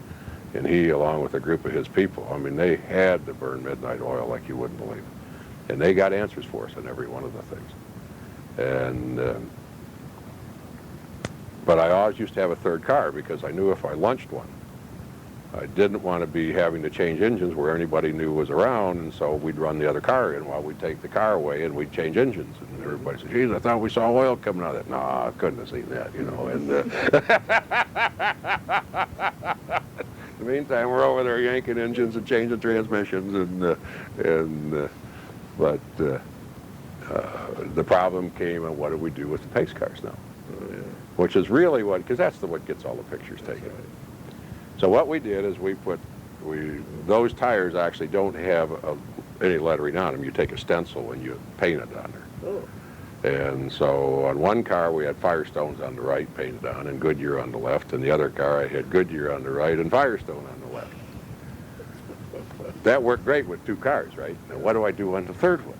So the hardest problem I had was making sure that when I had the replacement car over there, because frankly, Firestone, the Goodyear guys, they watched that more than they watched anything else we did all month. And if I all of a sudden ended up with 2 cars there with Firestones both on the right or on the left, they didn't know when I had a third car in there, and that was not fair, right? So we probably spent more time changing stupid tires, so as soon as we'd swap vehicles, we'd have to change the tires to make sure they were just like the vehicle that came in to go back over there. Oh, my goodness. We were at the SEMA show, and Don, who is the Indy Speedway resident that you have to deal with, who runs all of the pace car programs for the Speedway, he knew what we were doing. And we were just chuckling because they were at the Hall of Fame dinner. He says, Doc, somebody's one of these days going to tell all the stories, all the crazy things you guys have done. And I said, no, and you got to wait till I die before you tell some of those, But it was really the awakening of Oldsmobile in many arenas, and that was what was great fun. That's like why the Hairy Canaries came about. It's why the Ramrod engines came about. It was watching people all through this car company light up. The sales department found out they could sell things that they never thought they could sell before, and they could have excitement, and they could have quality, and they could have reliability. They didn't have to sacrifice reliability. We put high-performance vehicles out there that people could get in and nail the gas time after time after time after time after time after time, and when they were over working on their Pontiac because the valves were all gone out, that Oldsmobile was still kicking it. And we put out componentry that a person could go without having to recreate the national debt, go out and beat somebody, provided they stayed in their own category. Yeah. And you don't want to go out and try to take on a Hemi car, but frankly, in most cases, a Hurst Olds or a 442 could beat any street Hemi that was ever built. And the reason was, and And ultimately, the last year, street Hemis got hydraulic lifters in them. Because when I did the proposal vehicles for Mr. Steckling, we had Racer Brown make us some hydraulic lifter camshafts. And because the problem with a solid lifter camshaft is that you get out on the street, and what people don't realize, it's just give you a little quick, the difference between a race engine and a street engine, or a race car and a street machine. In a drag strip, we talk about dragsters that go 300 miles an hour now in 4 seconds. And when they're going through the traps, through the finish lines, they're turning 9,000 or 11,000 revolutions per minute. What people don't realize is that engine from start to finish didn't turn over 500 times. Versus from the time you fire your car up in the morning and it idles to work, that engine is probably turned over 30,000 times. And in the case of a NASCAR race, a car in 2.5 hours will turn over almost 3 million times. Massive, massive difference in how you build the engines and what those engines have to do. And which is why I won't give interviews to most of the enthusiast magazines that want to say how to hop up your Oldsmobile, because they won't tell the reader the truth about what kind of an engine or what they're going to have. I'm constantly plagued by people who want some kind of an exotic pro stock vehicle, and yet they want to drive through the streets of New York, right? Do we know that person? And you say you can't do that. There is not. And so what we did with the Oldsmobiles is we gave people comfort, convenience, and horsepower with decent fuel economy. And that was the thing and more importantly, great reliability. And that was the thing that I always stressed, and I think everybody here, Ted Lucas, who I really enjoyed working with, and Dale Smith, who we nicknamed the General years ago. God love Delaney, And we never had any delusions about Oldsmobile selling more vehicles than Chevrolet, but ultimately they did. Interesting, wasn't it? In the early 80s, and that again, and this is my thesis that we were talking about earlier about sharing.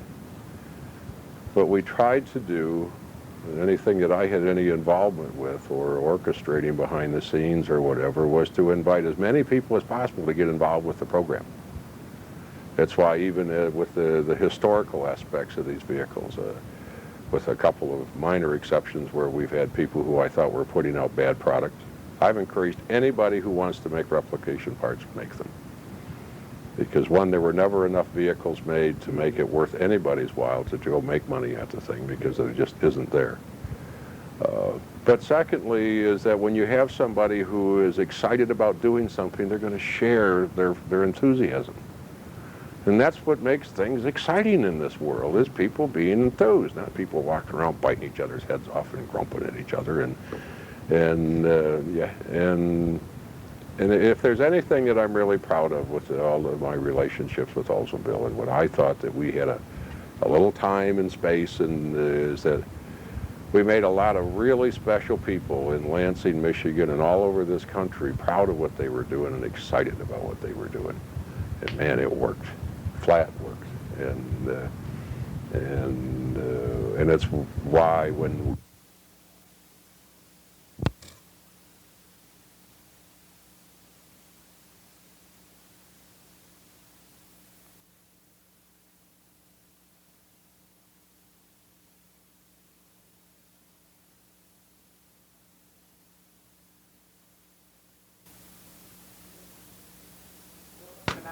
looking for it. Okay, you're back on. when we were working on the 25th anniversary, I was asked to look at doing a 25th anniversary vehicle. My first statement was that I will not do another wallpaper car. In other words, if we're going to do a 25th anniversary vehicle, it has to do something. And So one of the first things that they agreed to do is that they would put the 3.3 engine in instead of the 3.1, which is now a regular production option. And that was a little bit of something. And then we did a quick study for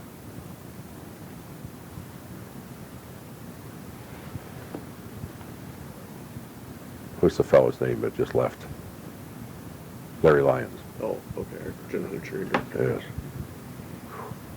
Yes. Anyway, and we could find another 40, 50 horsepower. But there is in the corporate engineering archives an all-wheel drive system for the W cars that never saw the light of day. And I wanted to go do a 500 unit build, Sure. 35,000 bucks a piece, Cutlass convertibles, all-wheel drive. And I mean, that thing got shot down so fast, I don't think it even got off the launching pad because it doesn't fit the system. In other words, the system that's in place is designed to serve all masters, which means it doesn't do a very good job with any of them. And so then we looked at, well, what can we do with maybe a little bit of suds and not a lot of. And the more we looked at it, candidly, I just kept stalling until it couldn't see the light of day, because as much as I really wanted to do something for a 25th anniversary, I really couldn't bring myself to compromising. And I got to tell you what really made me mad. I was up here at a meeting one time, and Larry Lyons said, "Doc, we're not real sure we want to do this because we want to look forward with this division. We don't want to look back." Okay. And I looked at him, and in fact, I wrote shortly thereafter, Rock took over from, Mike. And I wrote a letter to the two of them, Michael, on his new direction, because obviously he was Rock's new boss, so I couldn't very well just go nuts. But and I told him that I really felt that we were not going to do a 25th anniversary car, but that I was really concerned about the future of this division and whether it would even be a division in the near term or long term, because when a company refuses to look back and only wants to look forward, it's doomed to make the same dumb mistakes all over again. And I got a beautiful letter back from each of them. And someday I'd almost like to publish those two letters, because if you would be amazed at two different approaches that each of those people have to what they saw the future of Oldsmobile. And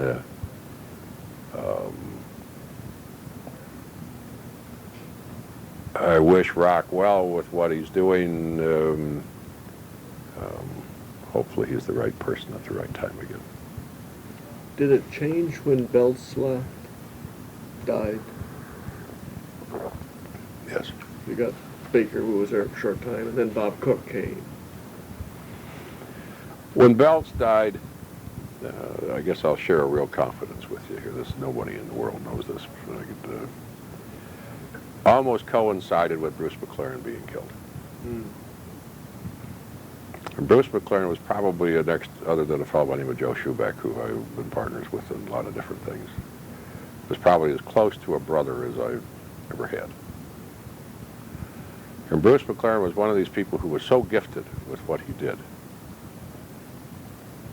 The last thing I ever thought about that he would ever be killed in a race development accident, or a race car development accident. And what the hardest thing for me to accept is that he was killed doing something that he and I fought about all the time. And that was that Bruce came from enormous money and grew up in an environment where most people do not realize that until 15 years ago, thereabouts, most European race car drivers paid the factories to drive for them. They were very wealthy people that when they are tired of climbing mountains or building whatever it was that they were doing, they'd go race cars.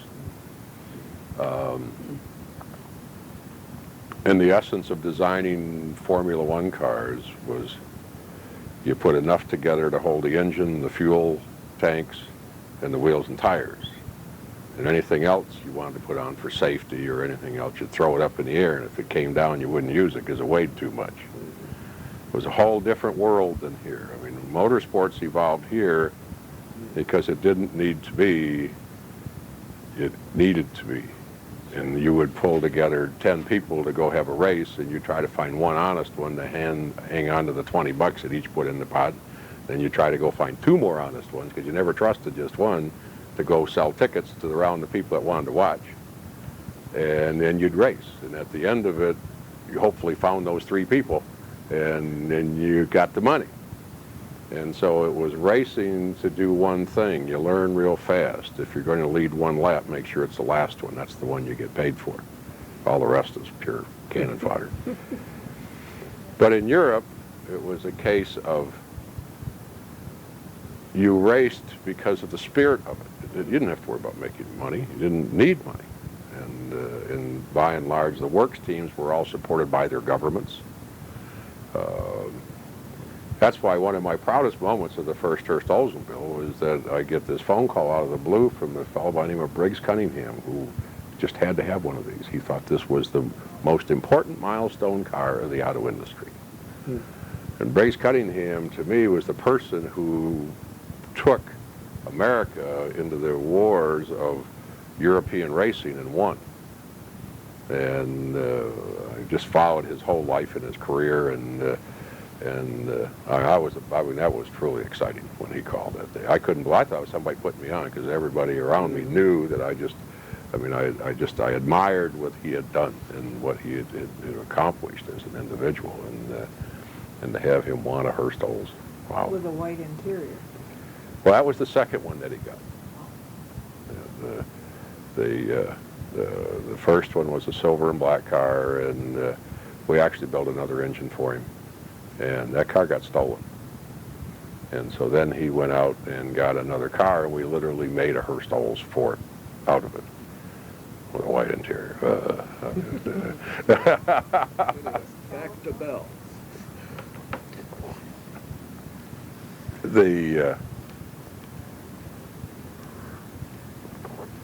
Back to belts, I'm sorry. McLernan died, Belts died. Oh, when belts died. God, don't ask me what time it is, and I'll start telling you how a clock works, and then I'll lose where I am. Bruce was killed running a new development vehicle using cast uprights. And I've always used forged uprights on everything that we did, but they weighed more. And an upright on a race car is unsprung mass, which means it's tougher to control. And Bruce was just, you talk about winning, it was amazing. Well, he got killed, and then Bells died. And I tell you, the light bulb went off inside of me. I didn't want anything to do with motorsports at all. I didn't want anything to do with it. It was something I loved so much and was such a part of. Had really taken 2 of the most special people in my life away from me. And I really had trouble with it. I had terrible trouble with it. So I went back into medicine, and I served on the National Muscular Dystrophy Board and got involved with all sorts of other things. I kind of kept my fingers in it because I owned too many things by that time. And I watched him grow up, and I watched his little sister grow up, and I'm thankful for the break that I took, and then decided one day, I don't know, light bulb came back on again, and away I went. But Did we call or you call?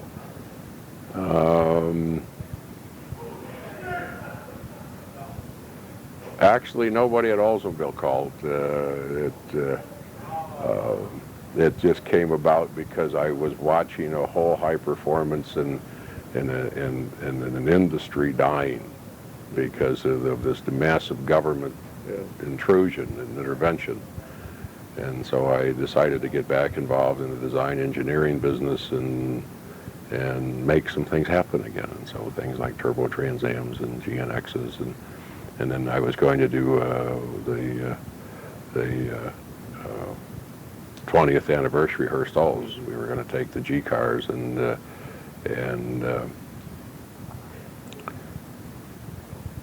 we thought about using the powertrain that was in the GNX. But it just really bothered me to do the same thing that Buick had done. And so we made a tactical error in that since GM has these corporate motors, Right. we were going to utilize what ultimately became known as an LT1 engine. It was a 350 Chevrolet engine with aluminum heads and a TBI system. Mm-hmm. And then GM speeded up the closing of the G-car plants. And we went right in the tub with the whole project. Mm-hmm. And the tactical mistake that we made is that, frankly, that's when Ted Lucas was chief engineer, and they had done a quick cursory study on wire looms to wire looms. And when it came time to cut the thing loose, there were not compatible wire looms. We had nothing in the Olds system Mm-hmm. that could speak to that engine management system. Mm-hmm. So then we started to scramble back and said, look, we'll do something different. Well, by the time we were going to do something different, GM was running pell-mell, and to get rid of that, and the G-car plant went down. So, But you came back in at that time frame rather than a few years before that. well, a couple of years before that, I got back involved with it and was doing some things with Heinz Prechter. And Were you there when working on things when Cook was floating around as general manager? very little. I was primarily I did a couple of projects for Ted, for Lucas, when he was general manager or was chief engineer.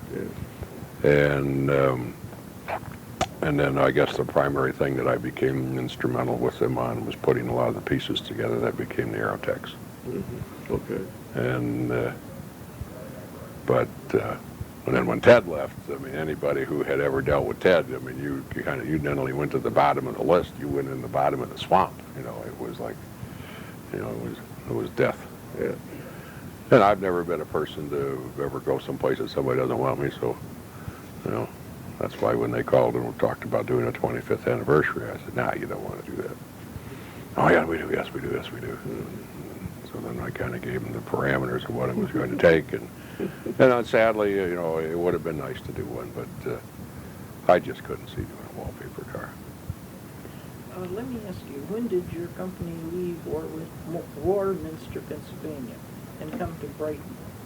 Or did you always have the two outlets? No. Warminster didn't leave Warminster and go to Brighton. Brighton was just an adjunct to it. Warminster was still there. Okay. When Warminster was closed was after Hurst was moved from Cars and Concepts to Mr. Gaskin.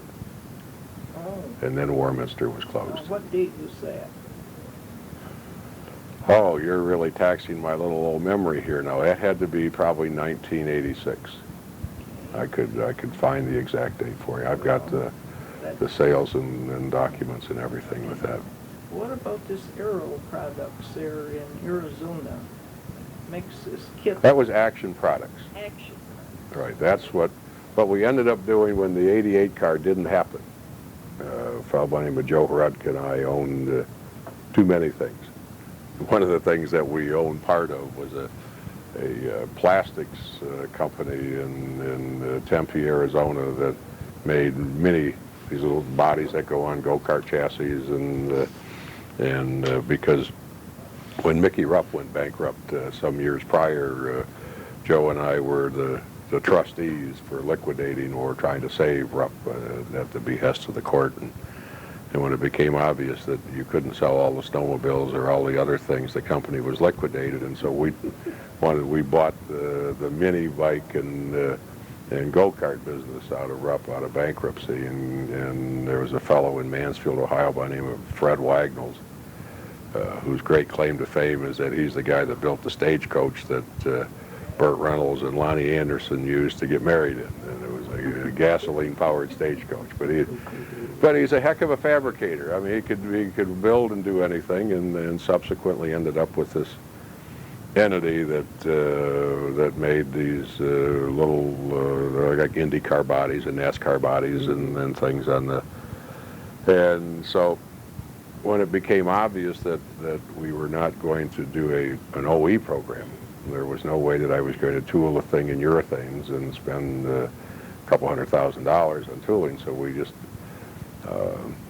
we had made some temporary tools to build the proposal vehicles. And then I had put 455s in a couple of cars, and then we had some DRCE engines, which was the engine that was created out of the 83, 84 Hurst Olds project. Out of every 83, 84 vehicle that was built, there was $400 went into a PAC that that funded the engine development. Oh, okay. That's probably a little known thing too. Mm-hmm. And that because there was no money at Oldsmobile to fund that type of a project, and we did that with Keith Black. Mm-hmm. And obviously has proven to be a very successful engine in a lot of different racing venues.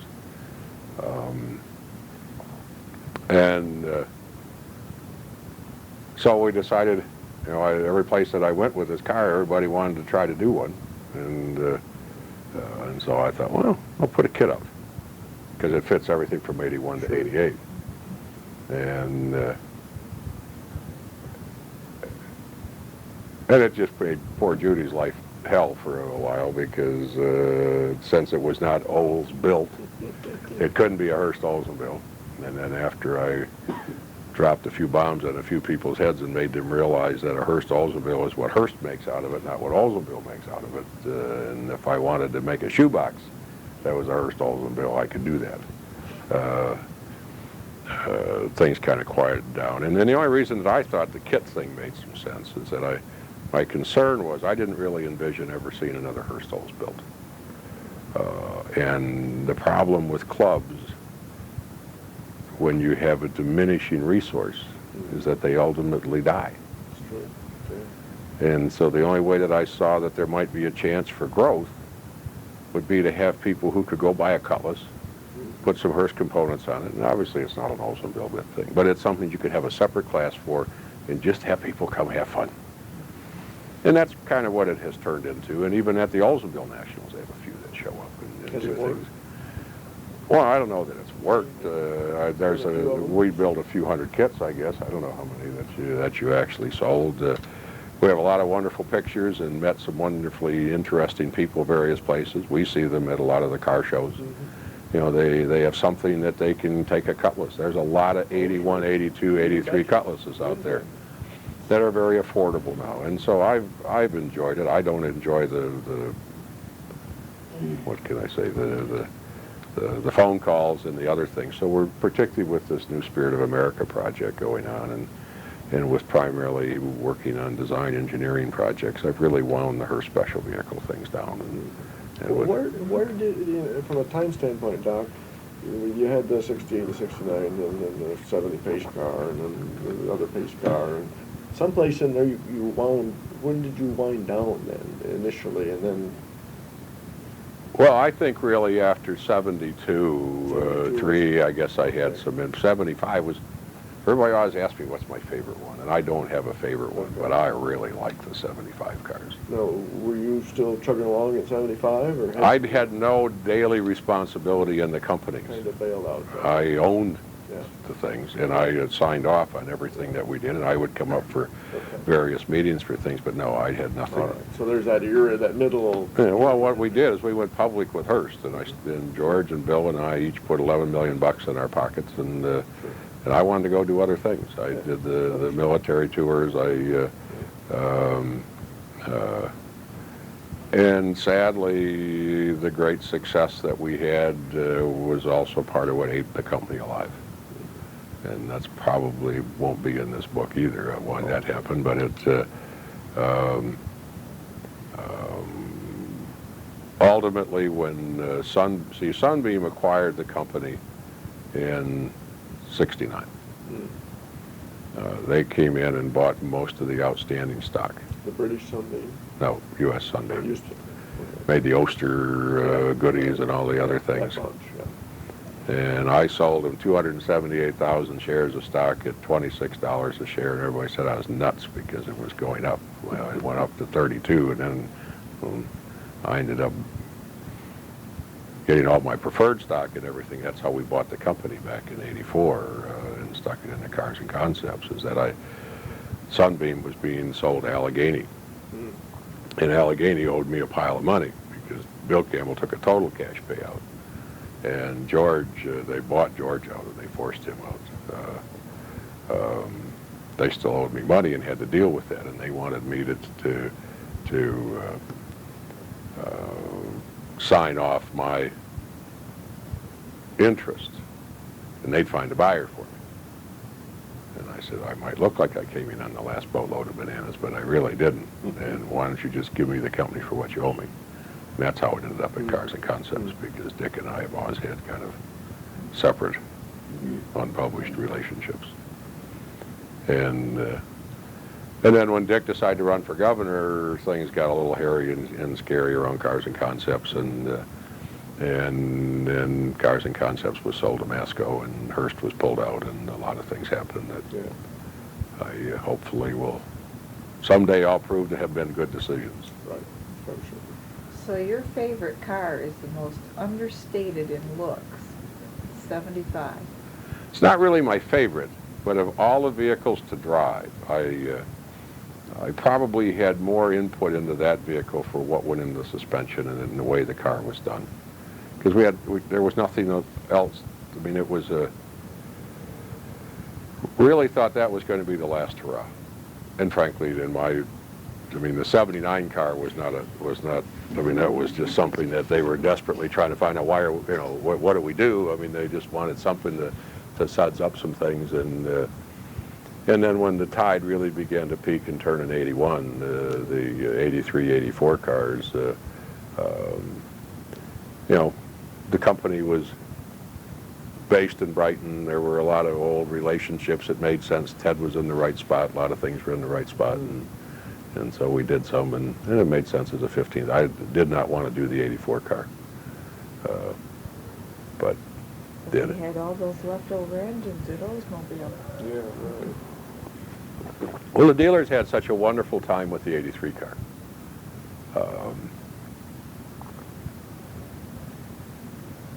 And if we had done, well, that's all water over the dam now, but I just did not like the car flipped in the color scheme. I wanted to change the color scheme, and if we were going to make it primarily silver, the black needed to be up on the top of the vehicle, just like we did with the, But at that particular juncture, I was,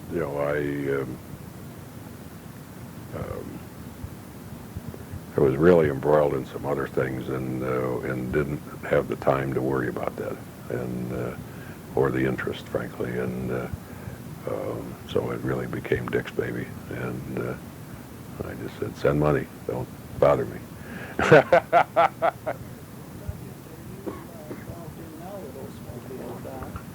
We're not really involved with any project per se. I have an involvement with some people in Nevada that we are building a new motorsports park and a new NASCAR track, and we purchased the 2,000 acres north of town that fills in between Las Vegas Boulevard and the freeway. And we'll have a drag strip, a sports car track, and a NASCAR track. And Shelby is moving all of his operations there, and his tire distributorship and the new Cobra program. The people that I'm involved with in an effort to create some new activity, they have one of the world's largest car collections, the Imperial Palace car collection, and build a building out at the state prison. And the inmates are being trained in painting and metalwork and upholstery and all sorts of things, and they help restore the vehicles. Well, that's actually where Shelby's cars are going to be built. So it's kind of a different approach to things. We anticipate building we're going to move the Automotive Hall of Fame out there. We're finishing up the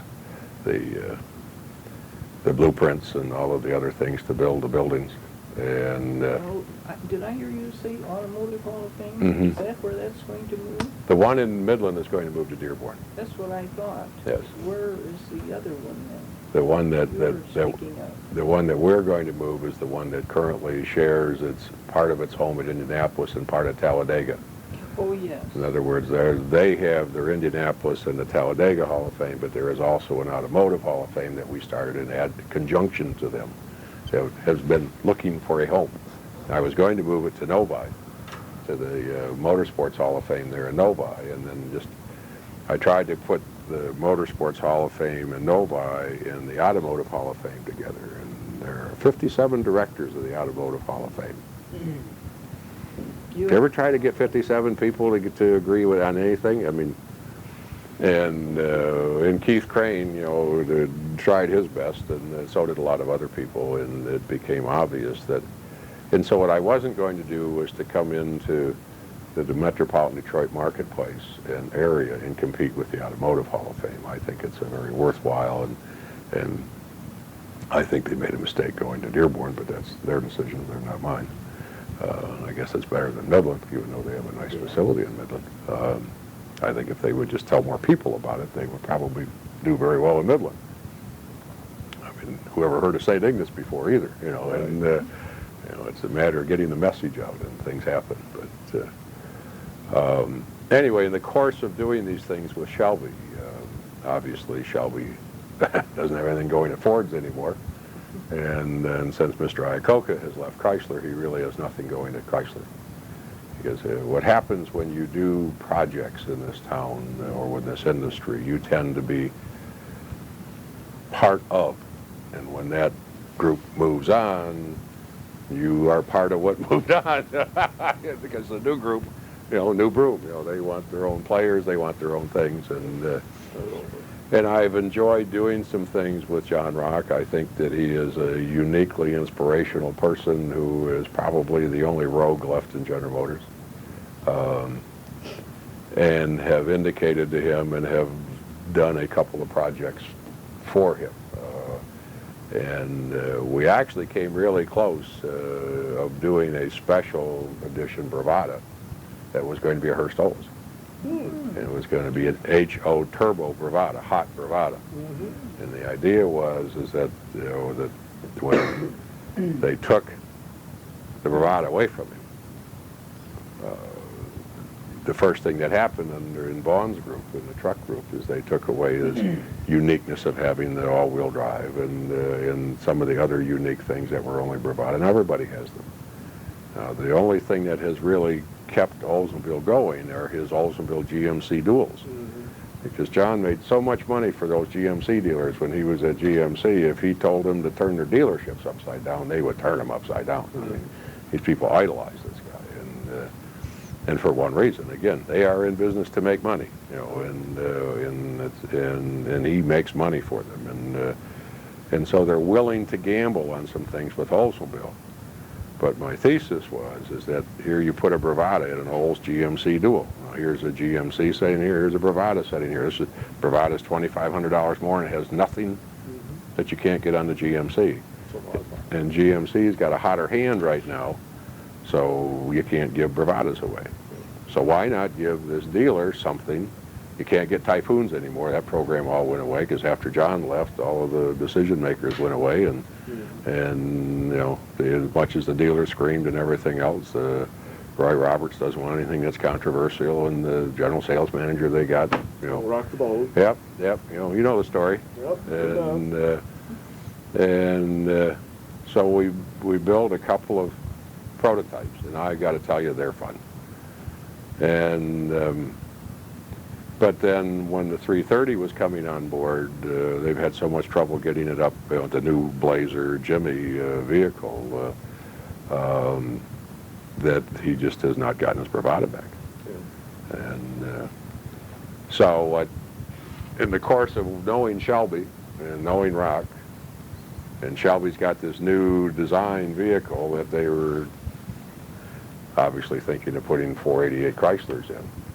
Well, why in the world would Chrysler want to sponsor that when they've already got a Viper? And, you know, and Don Landy, who runs Shelby American, called me one day because I had told him, I said, you know, this is a few years ago. I said, I don't know where you guys think you're going with that thing, but I said, you know, Iacocca's going to leave, and when he leaves, your project is history. No, God, no, it's already wired. Well, unfortunately, I mean, I mean, the man that's president now, he does not dislike Carroll Shelby or Shelby, but he sees no reason for the thing. And so there has been some discussion about possibly powering the new Cobra with Aurora engines. And there is a new engine that was partially developed by Lotus, partially developed by a company that I have an involvement with, that we looked at possibly evolving a powertrain program for the new Shelby. And John is probably one of the few people in the corporation today that could wind it through the maze. And so we did a feasibility study.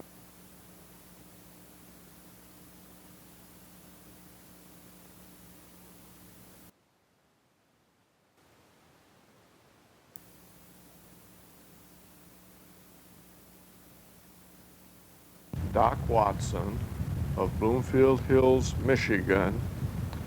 The interview was conducted on January 25th, 1995 at the Oldsmobile History Center by Jim Walkinshaw, with others present, Judy Badgley, Helen Earley, and Jason Watson.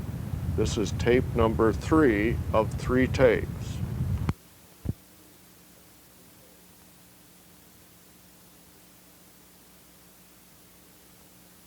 Okay. Anyway. The difference today versus the vehicles that we did then is just as soon as you do anything that in any way, shape, or form changes the structural integrity of the vehicle, you not only have to crash them, you have to recertify them, revalidate them, and that's $800,000. I don't care. Lots of time. Yes, and I don't care how you try to cut it. And so if you want to do something that's going to be a merchandising aid, you've got to have a lot of merchandising need to do that. So again, it's everything is in time and place, and there are some really exciting projects and programs coming down the road. We have an entity that, because I don't own the shifter company, I own Hurst Special Vehicles. I try to be very, very careful not to create confusion, because Mr. Gasket recently was sold to a company in Connecticut called Eklund, and they're really super people. In fact, the gentleman who's chairman of Eklund, believe it or not, used to work for us. Now he's got a couple of $1 billion a year operation. And, but they're a very qualified and very capable company, and they're feeling their way along with running the Cleveland operations, of which Hurst is part of. And we've tried to be very careful to be assistive to that and not be intrusive with that. So wherever we can do something that possibly gets some ink and marquee building for the name by digging up some heritage, we do it. If it's something that I think is conflicting with anything that they're planning on doing, we don't do them.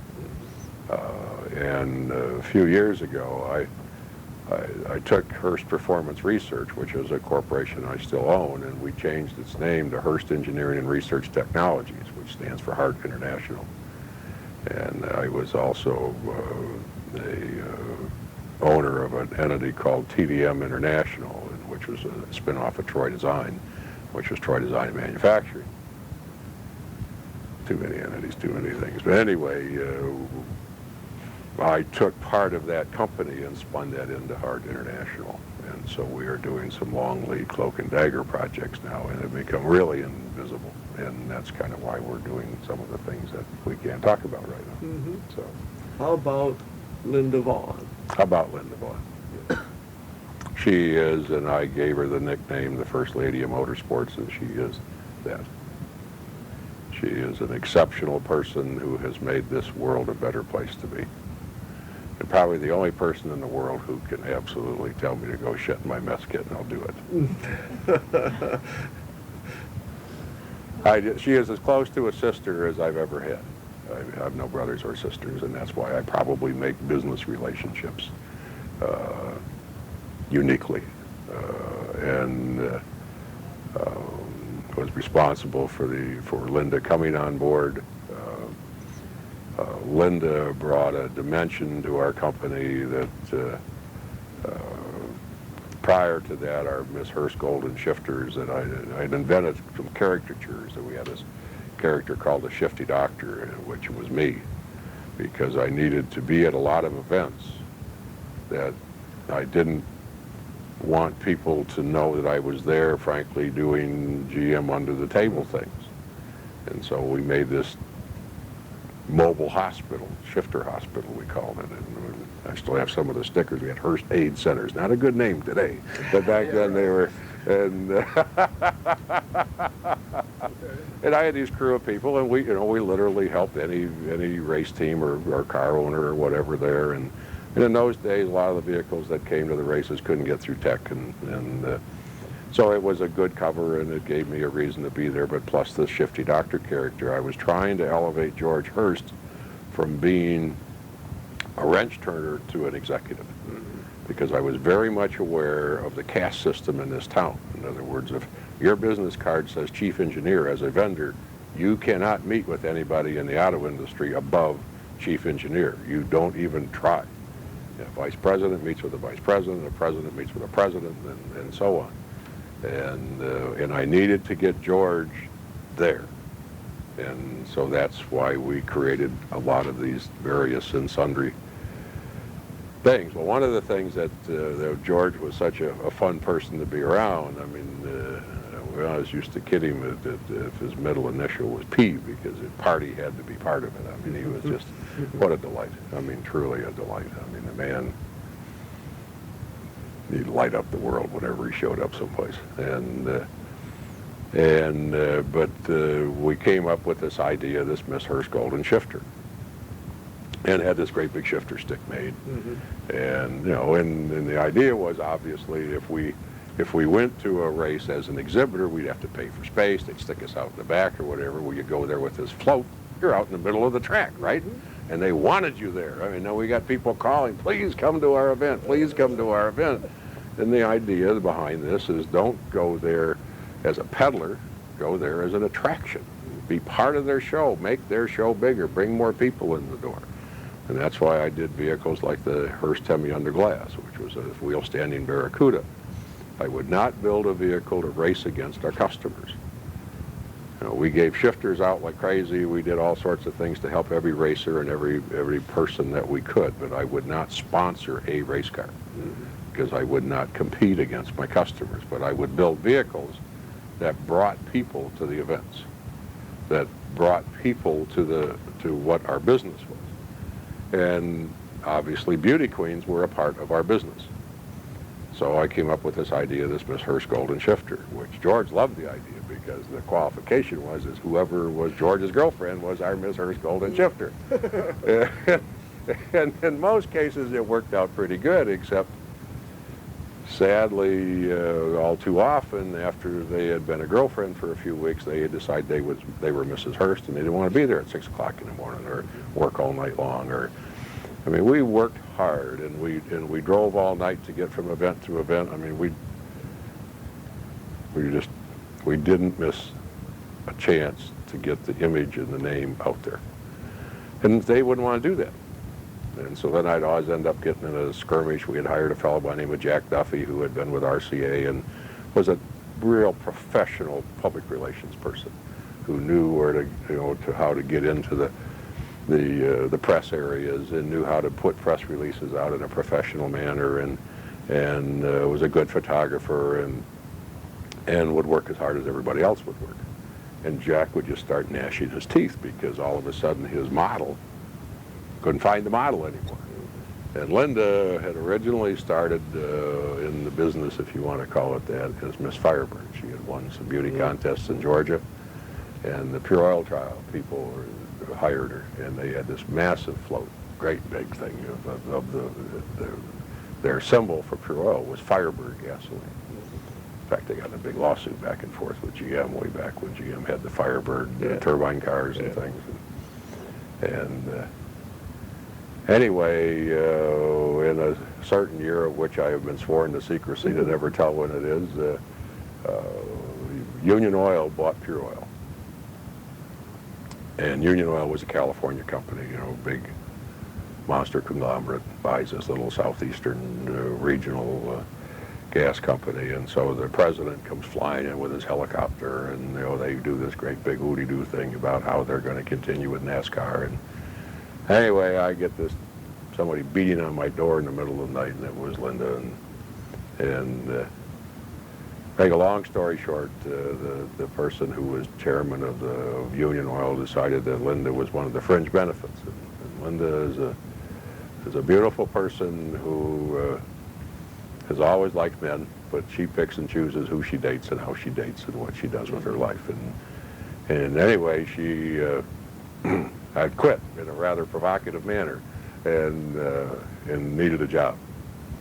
And at that particular time, we were having a rather troublesome situation because of a person that George had been dating and then had broken up with, and then decided she still wanted to be Miss Hurst, and it was a mess. So I went down and knocked on George's door, and he had a tremendous, everybody loved Linda. I mean, Linda was a true NASCAR personality. I mean, she was bigger than life already in NASCAR. I mean, she not only was young and beautiful, but just had a magic about her, the way she could meet people. I mean, it was just, and in fact was dating Craig Breedlove at the time. And that's how I met Breedlove, was through her. People, the messes I get into. Anyway,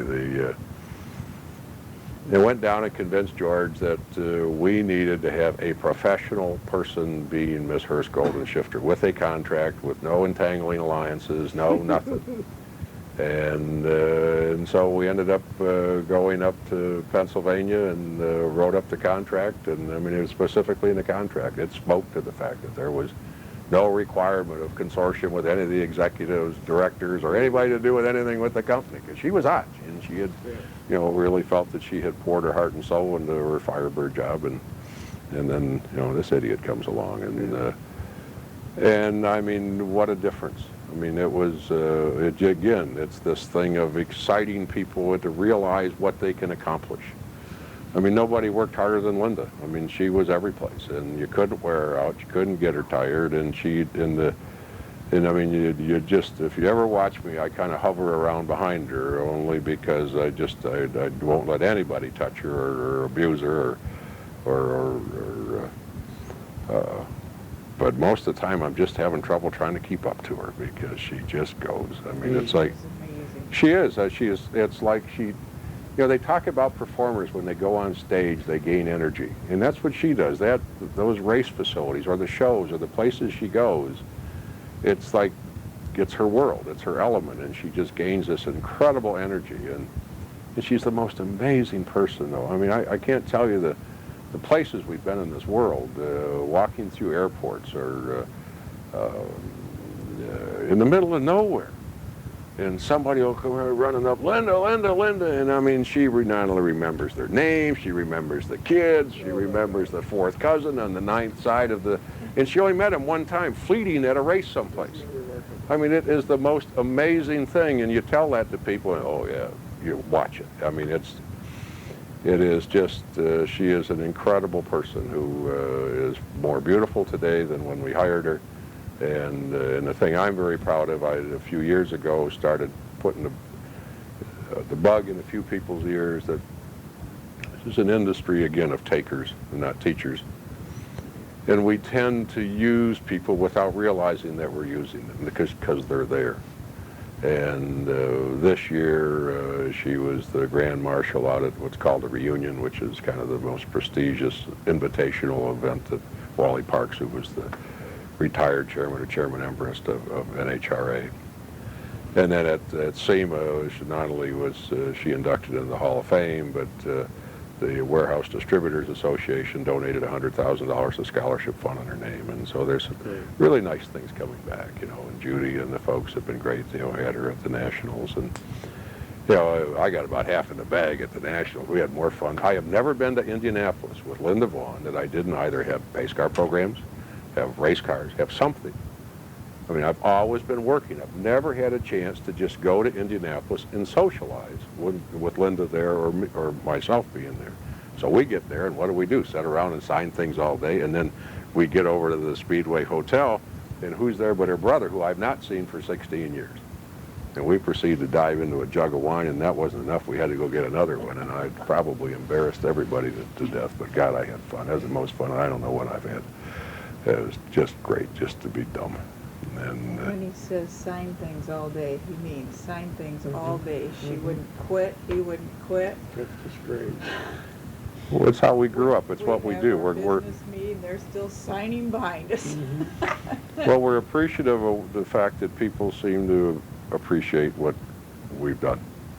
And it's the only way that I know how to say thank you, is to try to see every one of them and try to talk to every one of them. And it's great to see people enjoy these things that they're all a lot of work. Every one of them take a chunk out of you when you do them. They really do. And Doc, I hope this interview hasn't taken a chunk out of you, but it's added a great deal to the Oldsmobile collection of interviews. well, great. We really appreciate that. Well, it's my pleasure. It's a wonderful company. I can't tell you how proud I am that you would even ask me to be part of this, because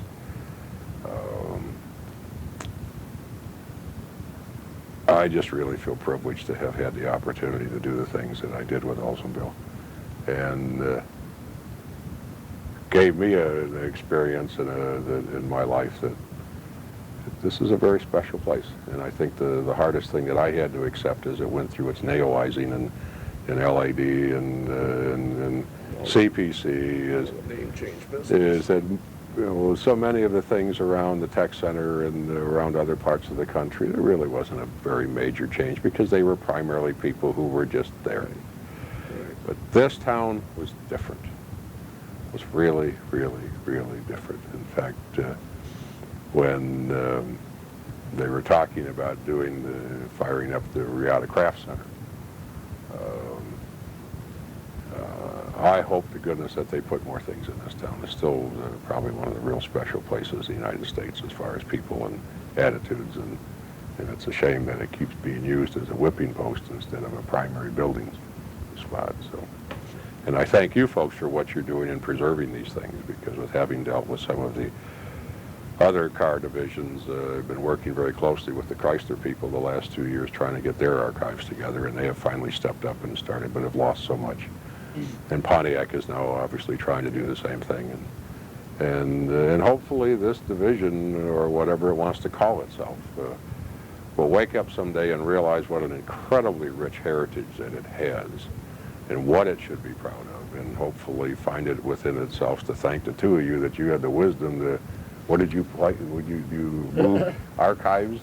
But Oh, relocated archives. Right.